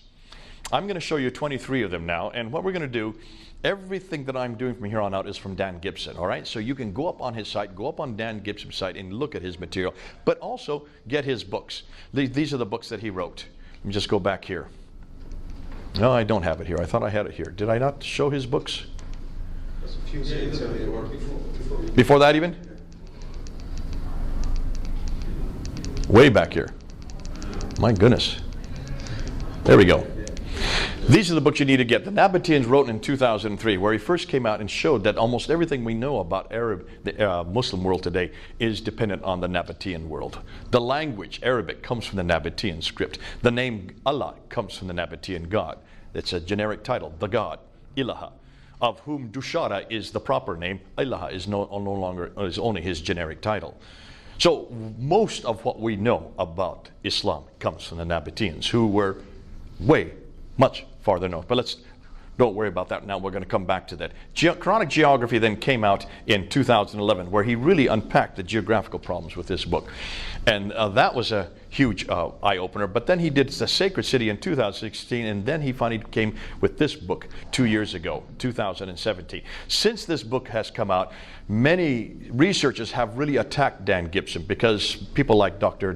David King, who did his whole career, is the world authority on the Qibla, but never went to those places himself. He may have gone to some, but he never really did any of forensic testing like Dan did. Has been just and he's at the end of his career. Can you imagine? His whole career is now in jeopardy. So you can see the problem. There has been a lot of anger as to what Dan is saying. So what Dan has done, you need to go up on his site, Dan Gibson, this year, and he is now taking all their accusations and giving responses to them. So I'm going to help you with the responses. But he still has another 4 or 5 videos to put up, so even next year we'll have even more responses. And this is why it's back and forth as is going on right. This is what we call peer reviewed. He's getting peer reviewed as he goes, as being confronted. So let's now jump ahead to what we're going back, and let's go through these slides real quickly. So we come to Dan Gibson's Qiblas. Now this is what he found. On the ground, he went to the maps of the area, accumulated the historical data of the area, and measured the GPS coordinates from outside and inside the building. So he would go to the situ, and he would not use Google Maps. I know the Muslims have hammered him, saying all he's using is Google Maps. Why would you not use Google Maps? It's a Western American product. That has nothing to do with America. Google Maps does not take the curvature of the earth into consideration. That's right. It's just flat. It's only interested in going from A to B. It's not interested in the curvature of the earth. So therefore, and rightly so, when the Muslims say, you've just used Google Maps, that's why you've got your coordinates wrong. He was not that stupid. He did not use Google Maps. He used Advanced Thermal Emission and Reflection Radiometer, the Aster satellites, which are the most sophisticated satellites put up by the Japanese. They are, what they do, the Advanced Spaceborne Thermal Emission and Reflection Radiometer obtains high resolution, 15 to 20 square meters per pixel, images of the Earth in 14 different wavelengths of the electromagnetic spectrum, ranging from the visible to the thermal infrared light. Scientists use Aster data to create detailed maps of land surface temperature and emissivity, reflective, and elevation. Aster is the only high spatial resolution instrument in the Terra platform. It collects an average of 8 minutes of data per orbit. So it's always taking pictures of the Earth's surface. That's why he had to go to the best. Now you have to pay for that, and of course it costs an awful lot of money. But because of the fact he wanted to make sure his coordinates were absolutely accurate, he used them. Often, and what he would do, he would then look at from the satellite, looking straight down onto the mosque and make sure he got the Qibla line. He already had been there. He knew where the Qibla was. He had seen the Qibla line. It's very easy to find a Qibla on a building because it's either one of two walls. It's either this wall or this wall, or this wall or this wall. I mean, the same thing. Those two walls go the same direction. These two walls go. So you really only have two to choose from. And it's always the longest wall, all right? Because that's what the hot mosques are made. They're not like churches. Ours are in a cross formation looking towards the front. The Qibla wants a long line of men who are standing side by side. So the Qibla wall is either one direction or one direction, 90 degrees off. And so it was fascinating because he could find the Qiblas quite easily. Then what he would do is he would find that wall and he'd look down from the space, looking down onto it, and then take the coordinates from space, proving how accurate his material is. So he used on his, if you want to go up and question his material, you can go up on his website, thesacredcity.canada, on the website. So go up there and look at it and look and see how he goes into it more specifically than what I'm showing today. Now the tools here in this site help you find every known early mosque Qibla in the first 200 years of Islam. Go to data on his site and then early Qibla tools, and then also use the papers and the maps that are up there. Now, for instance, he says the Yamama al-Kharj mosque is completely covered with sand, so how can we find the Qibla? There's no wall to see anymore. Those who researched this mosque then uncovered it with sand, but on Dan's site, you can zoom in and find the original pictures of that mosque taken by the researchers and then see where the Qibla was as it is uncovered in the picture. Okay, because Muslims have claimed, see, how can you have known where the Qibla, it's all sand. Yes, that is today, but it was uncovered at one time, and that's why he knows by looking and seeing when he was there when it was uncovered, he knew where the Qibla wall was at that time. So, another claim is that he was only looking at solstice lines. So what he did, when he first came out of his material, he only had the Qibla lines, and then he also had the Qibla towards Jerusalem, the Qibla towards Petra, and the Qibla towards Mecca. He has now added another dimension, which is these, what they call the solstice lines. That's the X there, those blue lines, to show you that none of these mosques follow the solstice line. That has been nothing more than a false allegation. This is interesting because that's the Dome of the Rock you're looking at right there. There's the Qibla. But that's not really the Qibla. It's this little mosque to the side that actually has the Qibla in it. And that's the one you need to use. So you need to know the history of all these places to know where there is. So let's look at these mosques. And let's start with this one here. This is known as the Qiblatain Mosque. Now, many early mosques don't have Qiblas to help us because they have been rebuilt many centuries later, and the original floor plans and structures have been lost. Other mosques have been rebuilt, but we can see where the original plans still are. The Qiblatain Mosque in Medina is a case in point. We only know this Qibla here. And so it's called Qiblatain, which means the mosque of two Qiblas. All in the name of the mosque, you can see that suggests that there was another Qibla at another time. And it was not till 1987 that they were enlarging the mosque, and as they started digging down to do the enlargement, they came across an entire structure right here showing the first Qibla. But take a look at what direction it's going. It's going in almost exact opposite direction from the existing Qibla that's there today. And the Qiblatain Mosque is in Medina, just north of Mecca. Today it's directed towards Mecca, but the earliest Qibla did not direct towards Mecca. So where was it directed towards? Well, if you pull back and you look and see, See where it's directed towards? Now, when it first went in 1987, when they saw it, they thought it was Jerusalem. Because, as you can see, it is pretty much going towards, although it's off by about a degree or two from Jerusalem. But look what else it's more directed towards. Petra. Hold that under your hat. So, the great mosque of Guangzhou in Canton, this is thousands of miles away. This is in China. Look at the Qibla there. It's directed towards Petra. There you can see, if you look at the red line, that's the archaic, that's the Qibla that's still there. And that mosque still exists today. It hasn't been destroyed or rebuilt. In Canton, what we call Guangzhou is the Chinese name. Look at this mosque here in Cherman. Now we're in India. Look at the date, 629. Muhammad's still living at this time, if he was living. Nonetheless, according to their tradition, he'd be living because he didn't die until 632. So here's a mosque. In fact, this one here is 627. So this is while Muhammad's still living. So here you have mosques at the time that Muhammad's still living that are not directed toward where he's living, if he was from Mecca. They're too far north. They're 600 miles. They're directed 600 miles further north. Cherman Masjid in India, 629, directed towards Petra. Jami Hama Al-Khabir Mosque in Syria, 637. Now Muhammad is dead. He's been dead for 5 years. Look where it's directed. Petra. Now we go to Egypt. The Fustat Mosque. Remember the ones that Fehravadi and Creswell found in 1905? Well, they thought it was towards Jerusalem. It was not towards Jerusalem. Gibson found it. They were actually directed towards that. Those mosques were directed towards the Petra. The Dome of the Rock. There's the Dome of the Rock right there. Now he has a question mark here because that really is not a Qibla, and what's more, that was built in 76 or 1886. So a little over 100 years ago. The Dome of the Rock has been built and rebuilt 11 times. So the outer structure that you're looking at, including the dome itself, were a little over 100 years old. 100 years old, they then put the Qibla on that. But that wasn't there for the original structure. That's why Muslims have hounded me on that. I said, okay, but then take a look at the entire citadel. Which way is it directed? Straight towards Petra. We're going to come to this mosque right here. That's the Al-Aqsa Mosque, built in 709. In the 8th century. So that's built in 691. This is built in 709. So now we're in the 8th century, and look what direction it's facing. Petra, not Mecca. You can't destroy it and rebuild it again. That's the problem. The Humayma Mosque in Jordan, built 699. So we're now at the end of the 7th century. It's directed towards Petra. The Amman Mosque in Jordan. So we've been in Syria. We've now been in Israel. Now we're into Jordan. We've been into India. We've been into China. All these mosques from all over the world facing Petra.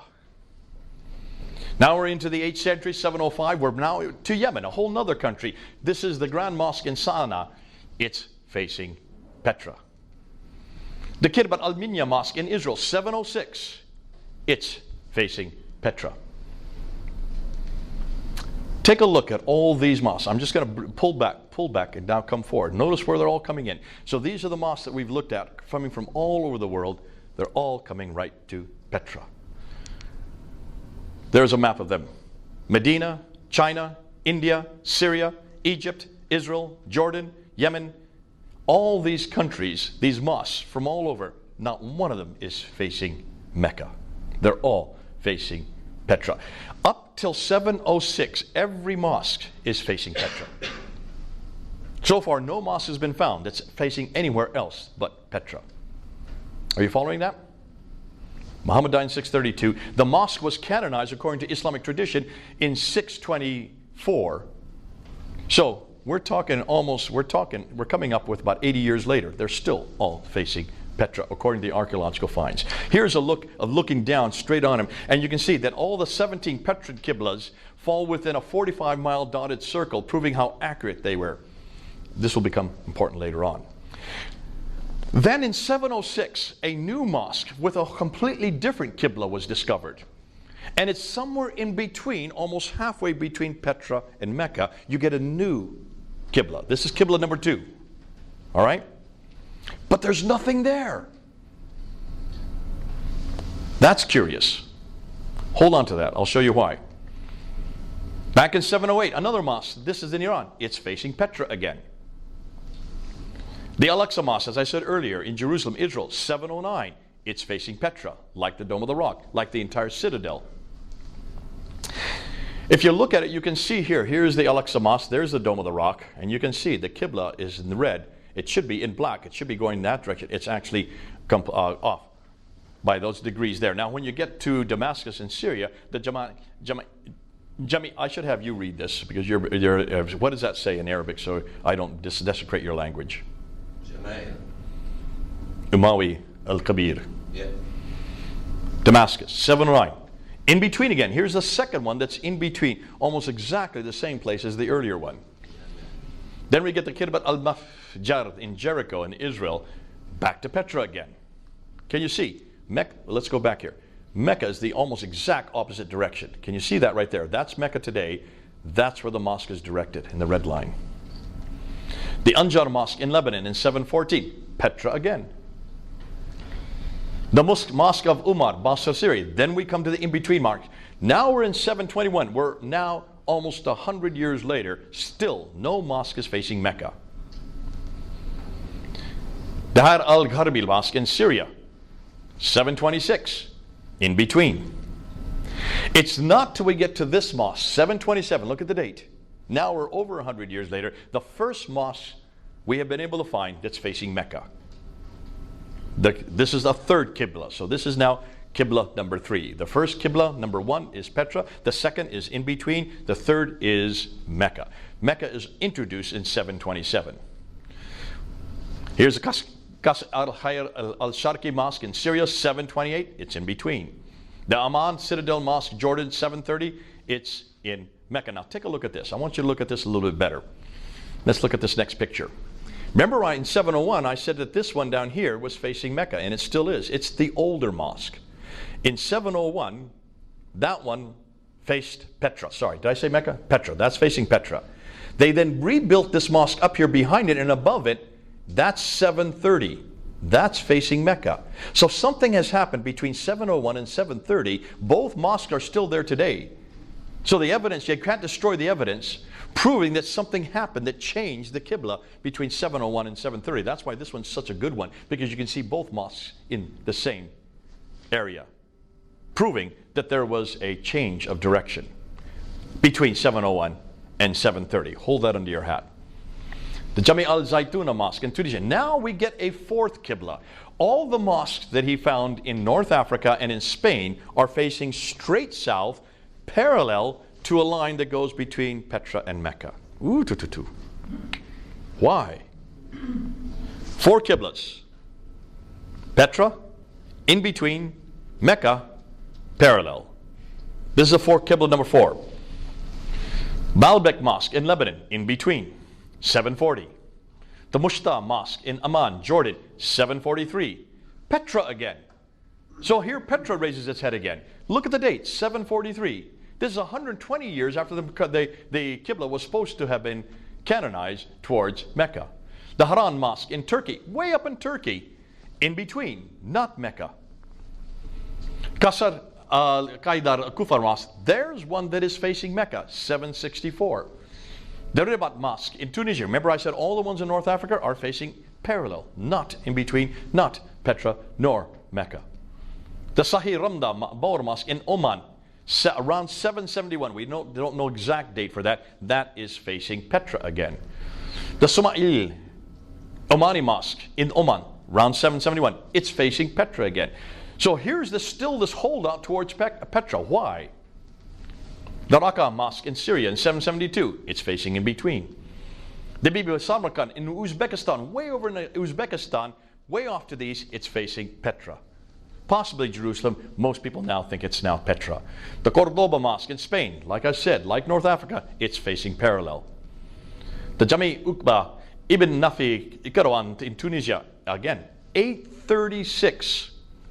836. This is the 9th century. It's parallel. It's not facing Mecca. So here are the 4 Qiblas. The Petran Qiblas are always the earliest one. Up until 706, every Qibla was facing Petra. Then they start introducing a second Qibla in between. Then you have the Meccan Mosque, which starts to be introduced in 727. And then the parallel mosques, which are in North Africa and Spain, that are facing parallel. All the Qiblas were facing towards Petra in 706. There was confusion for the next 100 plus years. 17 face Petra, 8 are in between, 10 face Mecca, 6 are parallel. The Qibla was not finalized towards Mecca until 876. After 876, you're talking about the late 9th century, all the mosques then face Mecca. But that's over 240 years too late.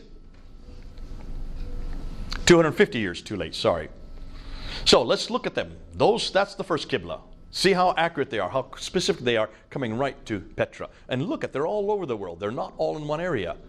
All the way over in Guangzhou, Canton, India, here in the Oman, in Yemen, all the way up here, Bibi Samarkand in Uzbekistan.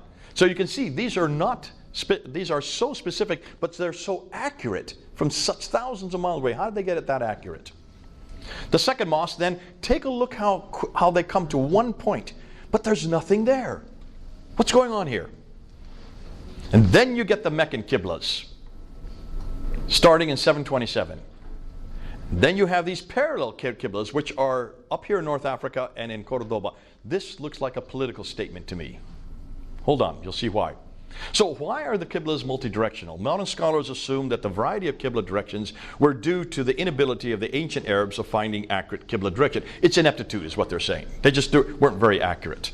Modern scholars simply quoted earlier 9th century Islamic scholars concerning this theory. And that's the theory that David King has taken, and that's his biggest theory, is the 9th century scholars considered them that they were just inaccurate. But once they got to the Mecca, they were much more accurate. They assumed that the Meccan Qiblas were the most accurate. Well, let's take a look and see how accurate the Meccan Qiblas are. When you look at according to all the Petran Qiblas, they were 2.9 degrees of accuracy. If you take out take out the two worst, it's down to 1.9 degrees off. The in-between were less than a degree off. They were by far the most accurate. The Meccan ones were 4.78 degrees off. They were by far the least accurate. So this whole theory goes out the window. They didn't get better, they actually got worse. So why were the early Arabs so accurate? Modern Muslim scholars assume the early Arabs were not, and that they didn't have adequate mathematical abilities. Yet what really happened was that the Arabs lost their ability to define directions accurately because Roman roads were introduced, which they used, and thus they didn't need the stars to guide them. Thus the ability to detect very accurate measurements became lost. The earliest Arabs who built the earliest mosques used astronomy, the study of stars, to find one's direction, not astrology, the use of stars to tell the future. They had to, because their trips across the desert was always across the desert where the sands shift and move, and they would die if they didn't know how to find their way. And what they would do is they would use these type of things. They would use, to find the north and south, they would always use the North Star, which never moves. And they used their fingers or the kamal, a block of wood on a string, which measured how far up and down the knots on a string were once that block sitting on the horizon reached the North Star. So by pulling the string back, they put it on their horizon. There's the North Star. And as they pulled it back, as it hit the North Star, then they knew where the knot was on that string. They knew exactly where the direction was. Something as crude as that, yet saved their lives. For east and west, they needed to use a constant. So they used the number of steps a man walked in order to arrive at his place they were going. Men traveled on foot, while camels were used for carrying the goods. As they walked, they employed poetry, which had a rhythm and a allotted number for each poem. So when they came to the end, they would know how far they had reached and simply added up the number of times they had recited a certain poem. Thus the reason they chanted poetry as they walked. They still do that today. Now you know why it actually saved their lives to chant this poetry. And that's why poetry was so important for the early Arab, especially the traders. Now they used stars to find their direction. They employed 32 stars, which were used on a compass to know when they needed to go east and west from their location in relation to the North Star. Thus, for instance, they would walk towards Naka. There's Naka, right? Which is a star in the northwestern direction. When they went for a certain number of strides, depending on the poetry they were reciting, they were told, use this poetry, do it 32 times, and you'll get that direction, going towards Naka. Then they turned the other direction. They went towards Altir for a certain number of poems. And you go towards this direction for 10 of these poems, and in the eastern direction, and so on. And that's how they found their direction. We don't do that today, so we don't understand this. But if you're in the desert war, you better know how to do these directions accurately. And that's why the earliest Qiblas are the most accurate. The later ones, they no longer needed that because now they were using roads, which had markings on it. So why Petra? Why is Petra so significant? Well, take a look at where Petra is. It's right at the center of all the trade. It was the sanctuary city for the Nabateans.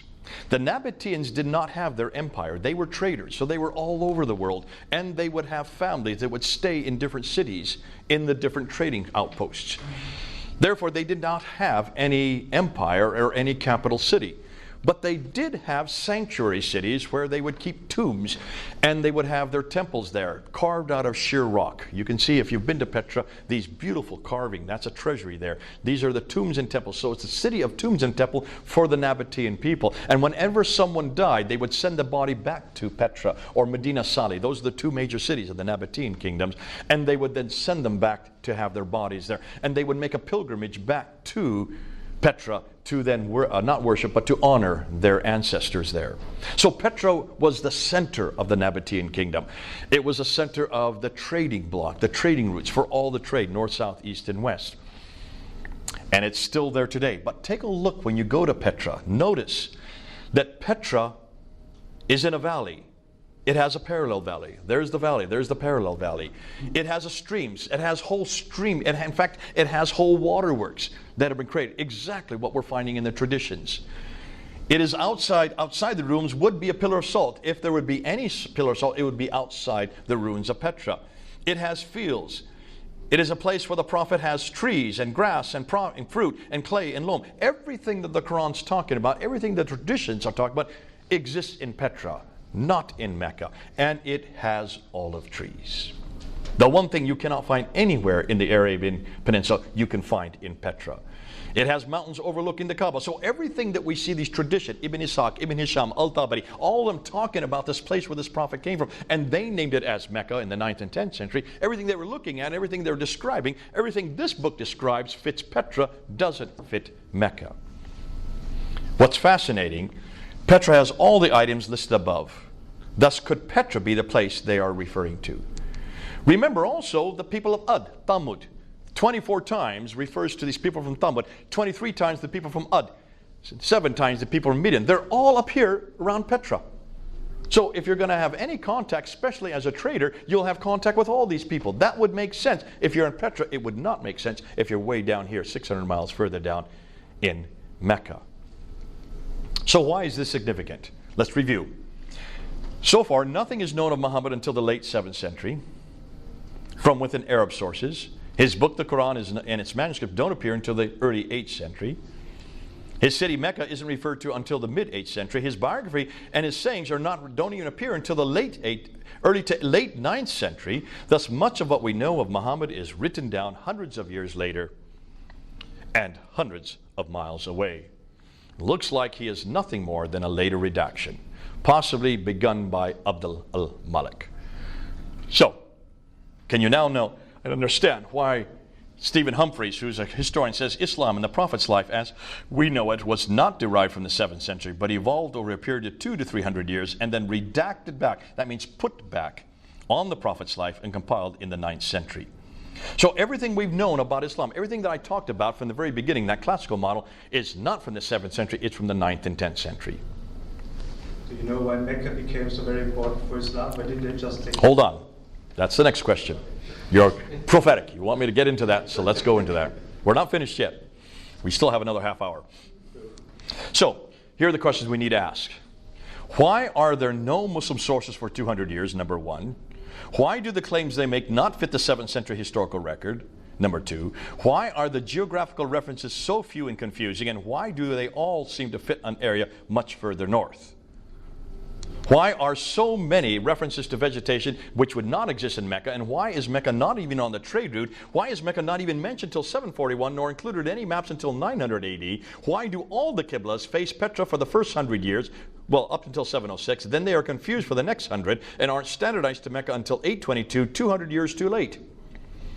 Is it not surprising, therefore, that historians now consider much of what we know about early Islam is possibly historically spurious? So, Getting to your point. So what really happened? Now, to make sense of this, I'm going to give you the scenario that we think is happening in May 2019. It may change completely by the next year because new material is coming in all the time. So be aware that this is only hypothetical. All right?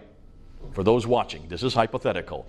This is what Jay Smith is saying, and others are now saying it, but I'm going to say it now on the camera so that you can actually see where we're moving and where from everything we know so far, this looks like what's happening. To make sense of this, we need to begin with Abdullah ibn Zubair, who is well known. He was the governor of Petra during the time of Abd al-Malik and Marwan before him. You have two great empires that are being created. First, you have the Umayyad Empire, which starts in 661. There are two families within the Umayyad Empire. You have the Sufyani family that's from 661 up to about 680, and then the Marwans take over. The Marwanids take over in 680. Marwan the first is the first king. His son is Abd al-Malik. He's the second king. He comes to power in 685. Now remember, up until that time, the Arabs had destroyed the Sassanids off to the east, which is the Persian Empire, and now their biggest enemy, their biggest competitors are the Byzantine Empire to the north. The Sassanids were Zoroastrian. The Byzantines to the north are Christian.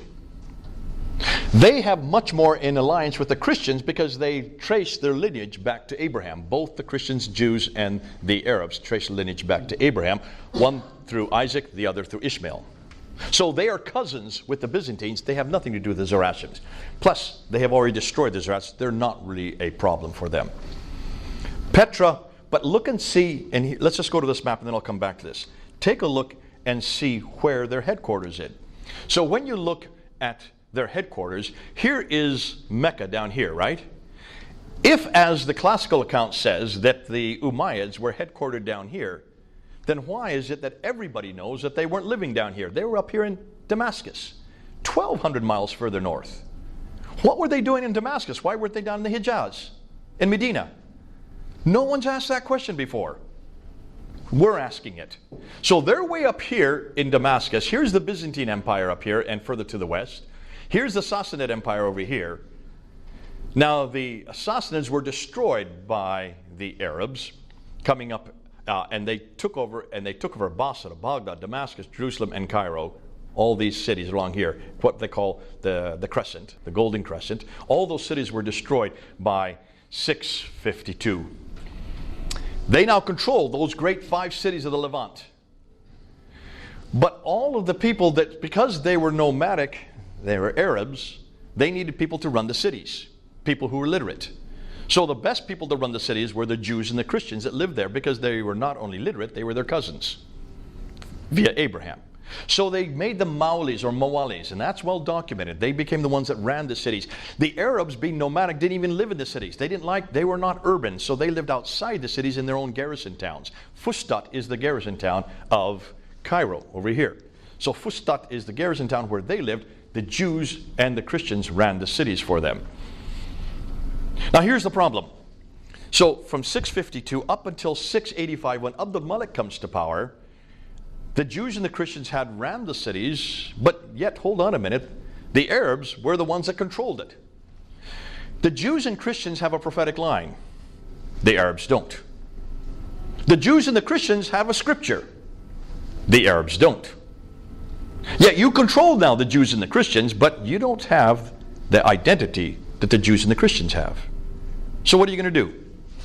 Abd al-Malik knows that. He has seen 40 years of Arab dominance. He now moves into Damascus. He's taken over from his father. He owns all that swath of land from all the way from India to Andalusia, which is Spain. From Spain to India was under his control, and yet he has no identity because he has no prophetic line.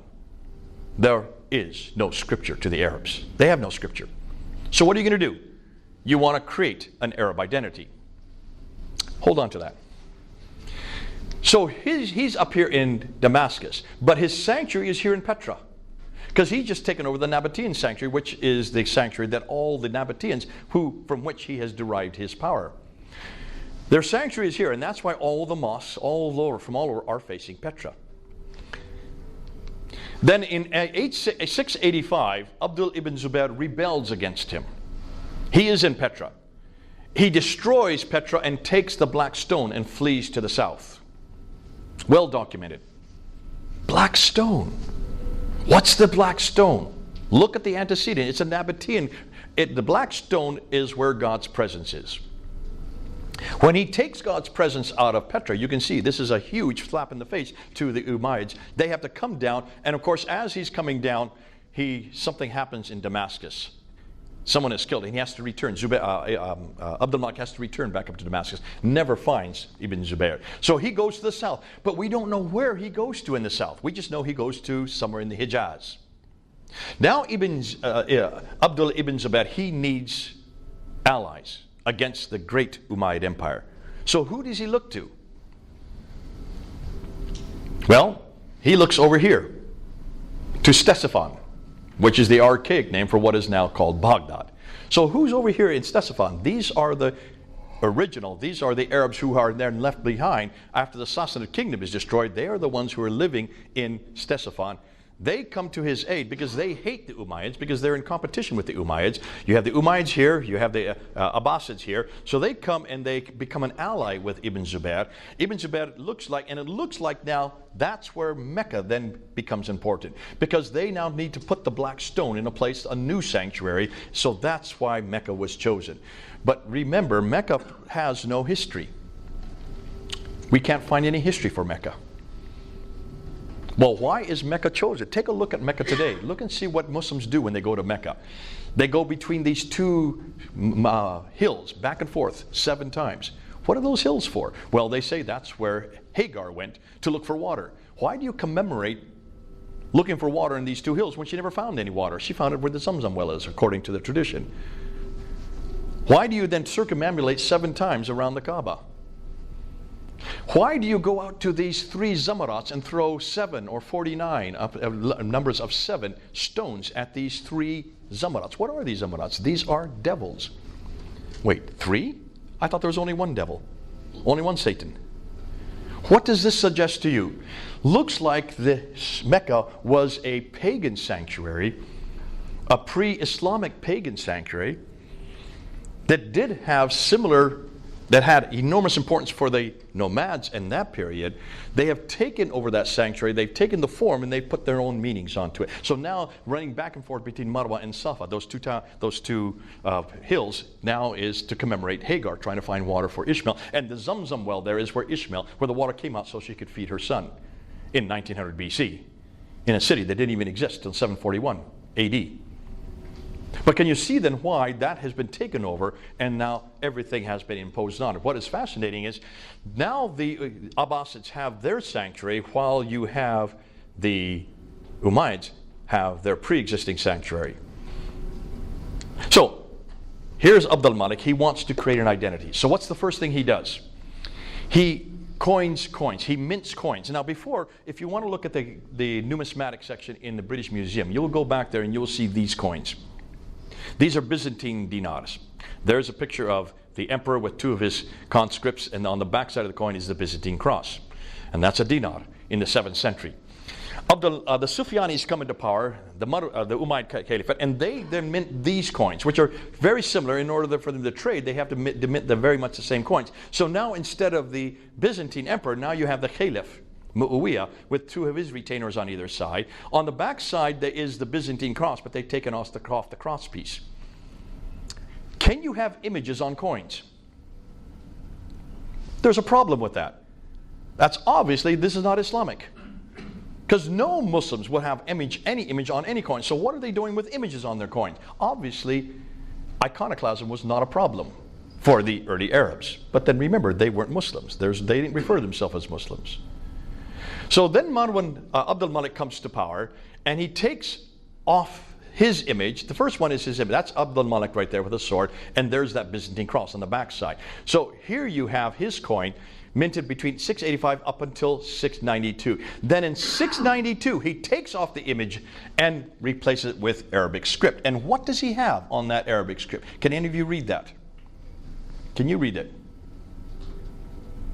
Allah. Is it Muhammadun Rasulullah? La ilaha illallah Muhammadur Rasulullah. That's the Shahada. That's the first time we see the Shahada. Introduced on that coin in 692. That's the first time we see Muhammad's name introduced on that coin by Abdul Malik in 692. Look at the date, 692. All right? Now let's go to the Dome of the Rock.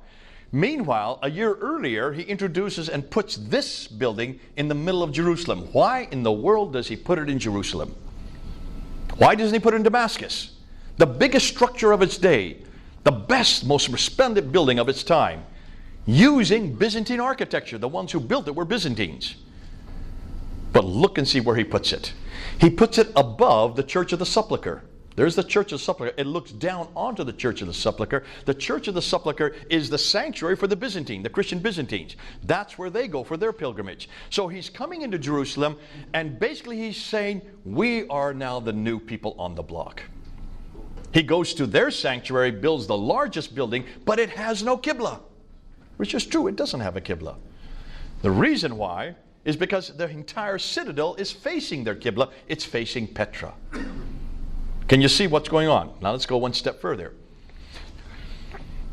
He employs the Byzantine architecture, much larger and more prominent, and sits above the Church of the Holy Sepulchre, which is the Byzantine Christian sanctuary. It is situated in the holiest city for Jews and Christians. It should really be in either Damascus or Mecca, unless, of course, he's trying to make a point here. Muslims say it was built there to commemorate the Miraj, the night journey of Muhammad going to the seven heavens in 621. Go look at any of the ambulatories, look at any of the inscriptions on the Dome of the Rock. You won't see any reference to the Miraj at all. No reference. So let's look at the inscriptions. Now, the Dome of the Rock, the only part of the rock, of Dome of the Rock that is original are these two ambulatories, these two circular colonnades. All the rest has been rebuilt and built and rebuilt and destroyed 11 times. So the only original part are these two. So that's why you need to look at the inscriptions along there. You need to look at the ones along the top. All those inscriptions there along the outer ambulatory are revealing. When you look at the inscriptions, you will see Surah 4:171. O people of the Scripture, that's us, do not exaggerate in your religion, nor utter aught concerning Allah, save the truth. The Messiah, Jesus son of Mary, was only a messenger of Allah, and his word which he conveyed unto Mary, and a spirit from him. So believe in Allah and his messengers, and say not three, cease. It is better for you, Allah is only one God, far is it removed from his transcendent majesty that he should have a son. Who is that attacking? Jesus, the Trinity, and his sonship, right? It's attacking his divinity, the sonship of Jesus Christ, and the Trinity, all in one verse. Surah 17, ayah 11 is there. Praise be to God, who hath not taken unto him a son. There's the sonship. Who hath no partner. There's the idea that God would have there would be two gods, God the Father and God the Son, in the sovereignty. Nor hath he any protecting friend through dependence. Then you get Surah 112. There is no God but God. There's the Shahada. He is one. He has no associates. Attacking Jesus there again. Say he is God, the one, God the eternally, besought of all. He begetteth not, nor was he begotten. There is John 3:16 it's attacking. And there is none comparable unto him. Muhammad is a messenger of God. Here is where Muhammad is introduced. A year before he's introduced on the coins, he's first introduced on the Dome of the Rock. This is the first reference we have to Muhammad anywhere in the world. I'm sorry, within Arab sources. He is actually referred to in other sources outside of Arab sources, like the Doctrina Jacobi in 634 and the Chronicles of Sabaeus in 660. But this is the first time that we see his name on any Arab inscription. So here, take a look and ask, what does this have to do with the Miraj? This has nothing to do with the Miraj. This has everything to do with Christianity. It's an attack against Jesus. It's an attack against the Trinity. It's an attack against the sonship of God. It's an attack against everything we believe. These are the first Quranic verses we can find anywhere. Isn't that interesting? On the Dome of the Rock. Fascinating. So let's move from there and you'll see what's going on. So, Abdul Malik introduces here his Arab identity in the guise of an Arab prophet. Beginning with the Dome of the Rock, it's larger than any other Arab structure. It's facing the Arab sanctuary Petra. It incorporates inscriptions against Byzantine Christianity. It introduces their faith, Islam. It introduces their prophet, Muslim. And introduces their people, Muslim, and introduces their prophet Muhammad.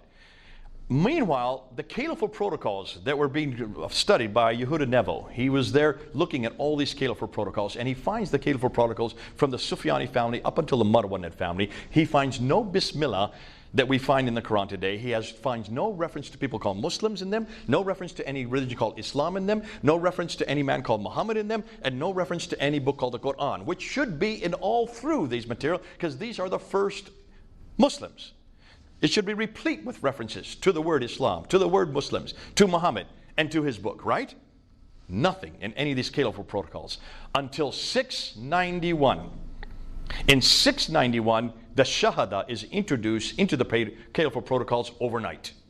And then from then on, every caliphal protocol starts with a Shahada. Introduced by Abdul Malik the same year that he introduces it on the Dome of the Rock, a year before he introduces it onto the coins. So now you have the building, the inscriptions, the caliphal protocols, and the coins, now introducing an Arab prophet to the Arab people. Replaces the image with Arabic script and introduces a Shahada on those coins. So once Abdul Malik introduces Muhammad, then he needs to have an Arab revelation. This is why the earliest Quranic texts are on the Dome of the Rock, 691. The earliest Quranic manuscripts begin to appear during his reign. The lower text, remember I showed you the palimpsest of Sana? That lower text probably comes from the last 2 decades, the time Abdul Malik was in power. And you notice it is only 63 verses. There are 70 variants in just those 63 verses. So they have to wash it off and then write over top. The upper layer is from 705, the 8th century. That's the earliest text we have. All the other manuscripts come after 705. Ooh, I love this. So the documentary evidence is supporting what we're now seeing in the archaeological evidence, not only from the Dome of the Rock, but also from the documentary evidence of the inscriptions. The earliest Quranic manuscripts begin to appear during his reign. The Quranic manuscripts begin to proliferate during the reign of his son Al-Walid from 705 to 715. Then we see other manuscripts starting to appear. Why weren't they appearing at the time of Uthman in 652? Why are they suddenly appearing in the 8th century? Why so late? Because now they have a prophet. Every prophet has to have a book. Can you then understand when you put a book together, you have to put it together hurriedly? And where do you get your material from? Well, you borrow. That's why 70% of the Quran is borrowed from other sources, mostly from Jewish apocryphal writings and Christian sectarian writings. They borrowed the wrong material. God bless them. They should have gone back to the Bible. Why didn't they borrow from this book? Because this book was not in Arabic yet. It hadn't been translated into Arabic. This was only translated into Arabic. The earliest document we have for the Arabic Bible is I want to get this right. It's 868, 2 years before Abd al-Bukhari. 9th century. This was not translated into Arabic until the 9th century. And that's the Sinaiticus 151, which is in the monastery there in Sinai. Now, fascinating. So they didn't have the Arabic Bible to which to get their material from. Now can you understand? The Quranic inscriptions begin to proliferate during his reign. None of the manuscripts are complete, nor are they parallel to today's Quran. They continue to be changed and corrected by later caliphs up until through the 9th century. The Quran is finally canonized at Al-Azhar University in Cairo, just for Cairo in 1924. That's now, that actually should be 95 years ago, but was not canonized for the whole world until 1985, just 34 years ago. But can you see why? Then once you have the man, once you have the prophet, you need to have a revelation. That's why the Quran had to be proliferated. That's why they had to have a Quran in place quickly. Now, at that time, you have 2 empires that are competing for an Arab sanctuary. The Umayyads and the early Nabatean sanctuary in Petra is destroyed by an earthquake in 713. Getting back to your question. In 713, once there is an earthquake which totally destroys Petra, then God's presence is no longer in Petra. So that's significant. So that pretty much weakens the ascendancy of the Umayyads. And that's why really, you can see now, they know if they have no longer sanctuary, they no longer have any theological legitimacy. That's important. Thus, a new place is needed, and that's why Mecca is first noted in 727, possibly chosen by the rebel Abdul ibn Zubair, 687, and his allies from Kufa, the Abbasids, in defiance of the Umayyads in Petra. The Abbasids and Zubair, with their sanctuary in Mecca, then demand allegiance to the surrounding tribes. All of those qiblas facing Mecca are those who ally themselves with the Abbasids. So this is a political statement. Al-Hajjaj, however, remember, Al-Hajjaj is a governor over in Kufa. In 706, he rebels against Abdul al-Malik. Well, actually, Marwan, because 706, Marwan comes to power. Walid comes to power, in Walid. He rebels in 706 against both, and it is his mosques which are facing in between. So he's demanded that all the mosques face not Petra nor Mecca, because he's making a political statement. He wants to see who's going to win out. Who is going to be the one? He is being clever. This is what you do when you don't want to ally with either one. You want to see who's going to win out, and that's why, as a rebel, he does not like Abdul Malik, he does not like the Marwan family, and so his mosques are facing really a piece of desert in the sand. No significance other than they're halfway in between. Now, that's fascinating because they continue to face somewhere in between until he dies in 744. And when he dies, his qiblas die with him. That's the second qibla. Those in North Africa and Andalusia don't show allegiance to either empire, so they have mosques facing parallel. They are waiting to see who's going to win out, and that's why all their mosques are facing straight south, parallel to the line between Petra and Mecca. When the Abbasids finally overpowered the Umayyads in 749, most of the qiblas then face Mecca, with a few holdouts until 822, after which they all face Mecca. So the ones that you see that still come out after 749 are those who still have allegiance to the Umayyads, but they're dwindling in power. The Abbasids are gaining in power. So this is nothing more than a political statement. So here's what if possibility.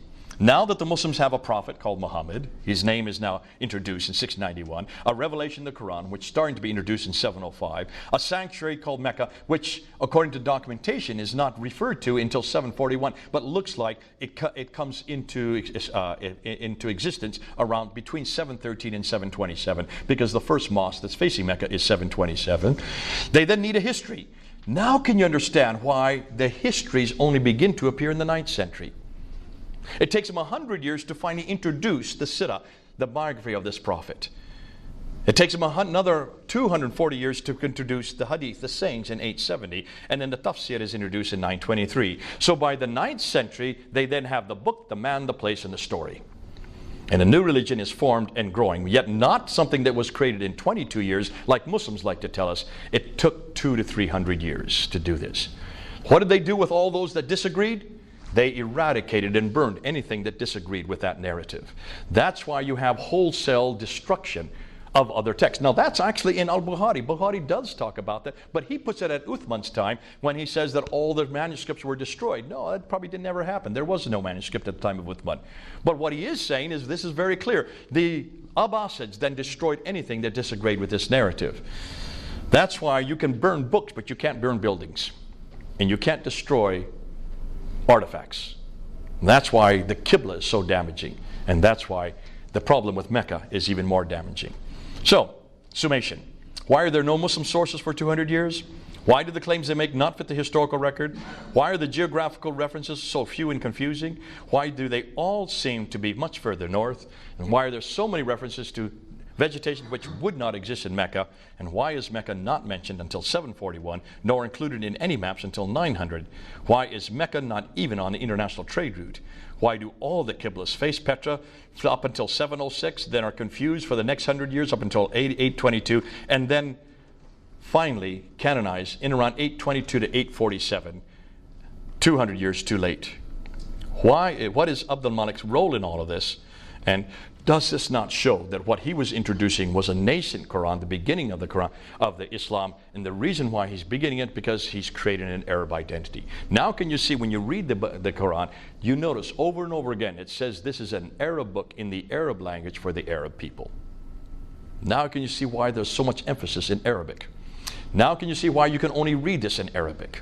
And why, even as you know, as an Iranian, the Arabs are always elevated above all other people. It's very racist, isn't it? The Arab world always sees themselves as superior, because that Arab identity was created by Abdul Malik himself. And that's why the Arab language then was introduced on all the coins in 691. as a script that became the script for all people in all places and all time. So, with that in mind, what are we going to do with Muhammad? How should we critique him, considering this new information we now have about him? Since much of what we know about early Islam is in doubt, since much of the Quran is also in doubt, since nothing is known of Muhammad until the late 7th century, or Mecca until the mid-8th century, or his story until the 9th century, hundreds of years later and hundreds of miles away, can we therefore conclude that Islam is nothing more than a later redaction possibly begun by Abdul Malik, then continued by his descendants, proving Muhammad had nothing to do with the Quran? So who is he and what is his purpose? It looks like Muhammad is the wrong man at the wrong place, doing the wrong thing at the wrong time. But I like to end with Jesus. How should we critique Jesus? Using the same historical criteria we use for Muhammad. We know where Jesus was born, Bethlehem. We know where Jesus grew up, Nazareth. We know where Jesus died and when in Jerusalem. We know what Jesus did for the last 3 years of his ministry. We know this all from eyewitness account, Matthew and John. We know this all from hostile accounts. Even people like Thallus, Tacitus, and Josephus do talk about that death there on the cross. We know when they were written, between 15 and 60 years for the gospel accounts in the New Testament. We know that few doubt his historicity, proving that we have the right man at the right place doing the right thing at the right time. Hallelujah. Like with like. So, where to from here? We must confront Islam's historical foundations. I don't think we have a choice, any other choice but to. More than that, we must challenge Muhammad in the Quran. This material is too damaging and too important. Yes, it is controversial. Yes, it is confrontational. We must demand that the same of all books, not just the Quran, not just the Bible, the Upanishads, the Vedas, the Bhagavad Gita, the Book of Mormon, all have to go through this same test that I've just given to Islam. And we must bring it into the public sphere. Too many do not want this to be known. Like Dr. Gerald Hodgin, he did not want me to go down to Speaker's Corner. I said, I'm not asking you to do it, let us do it. And really, this is something that we have to do.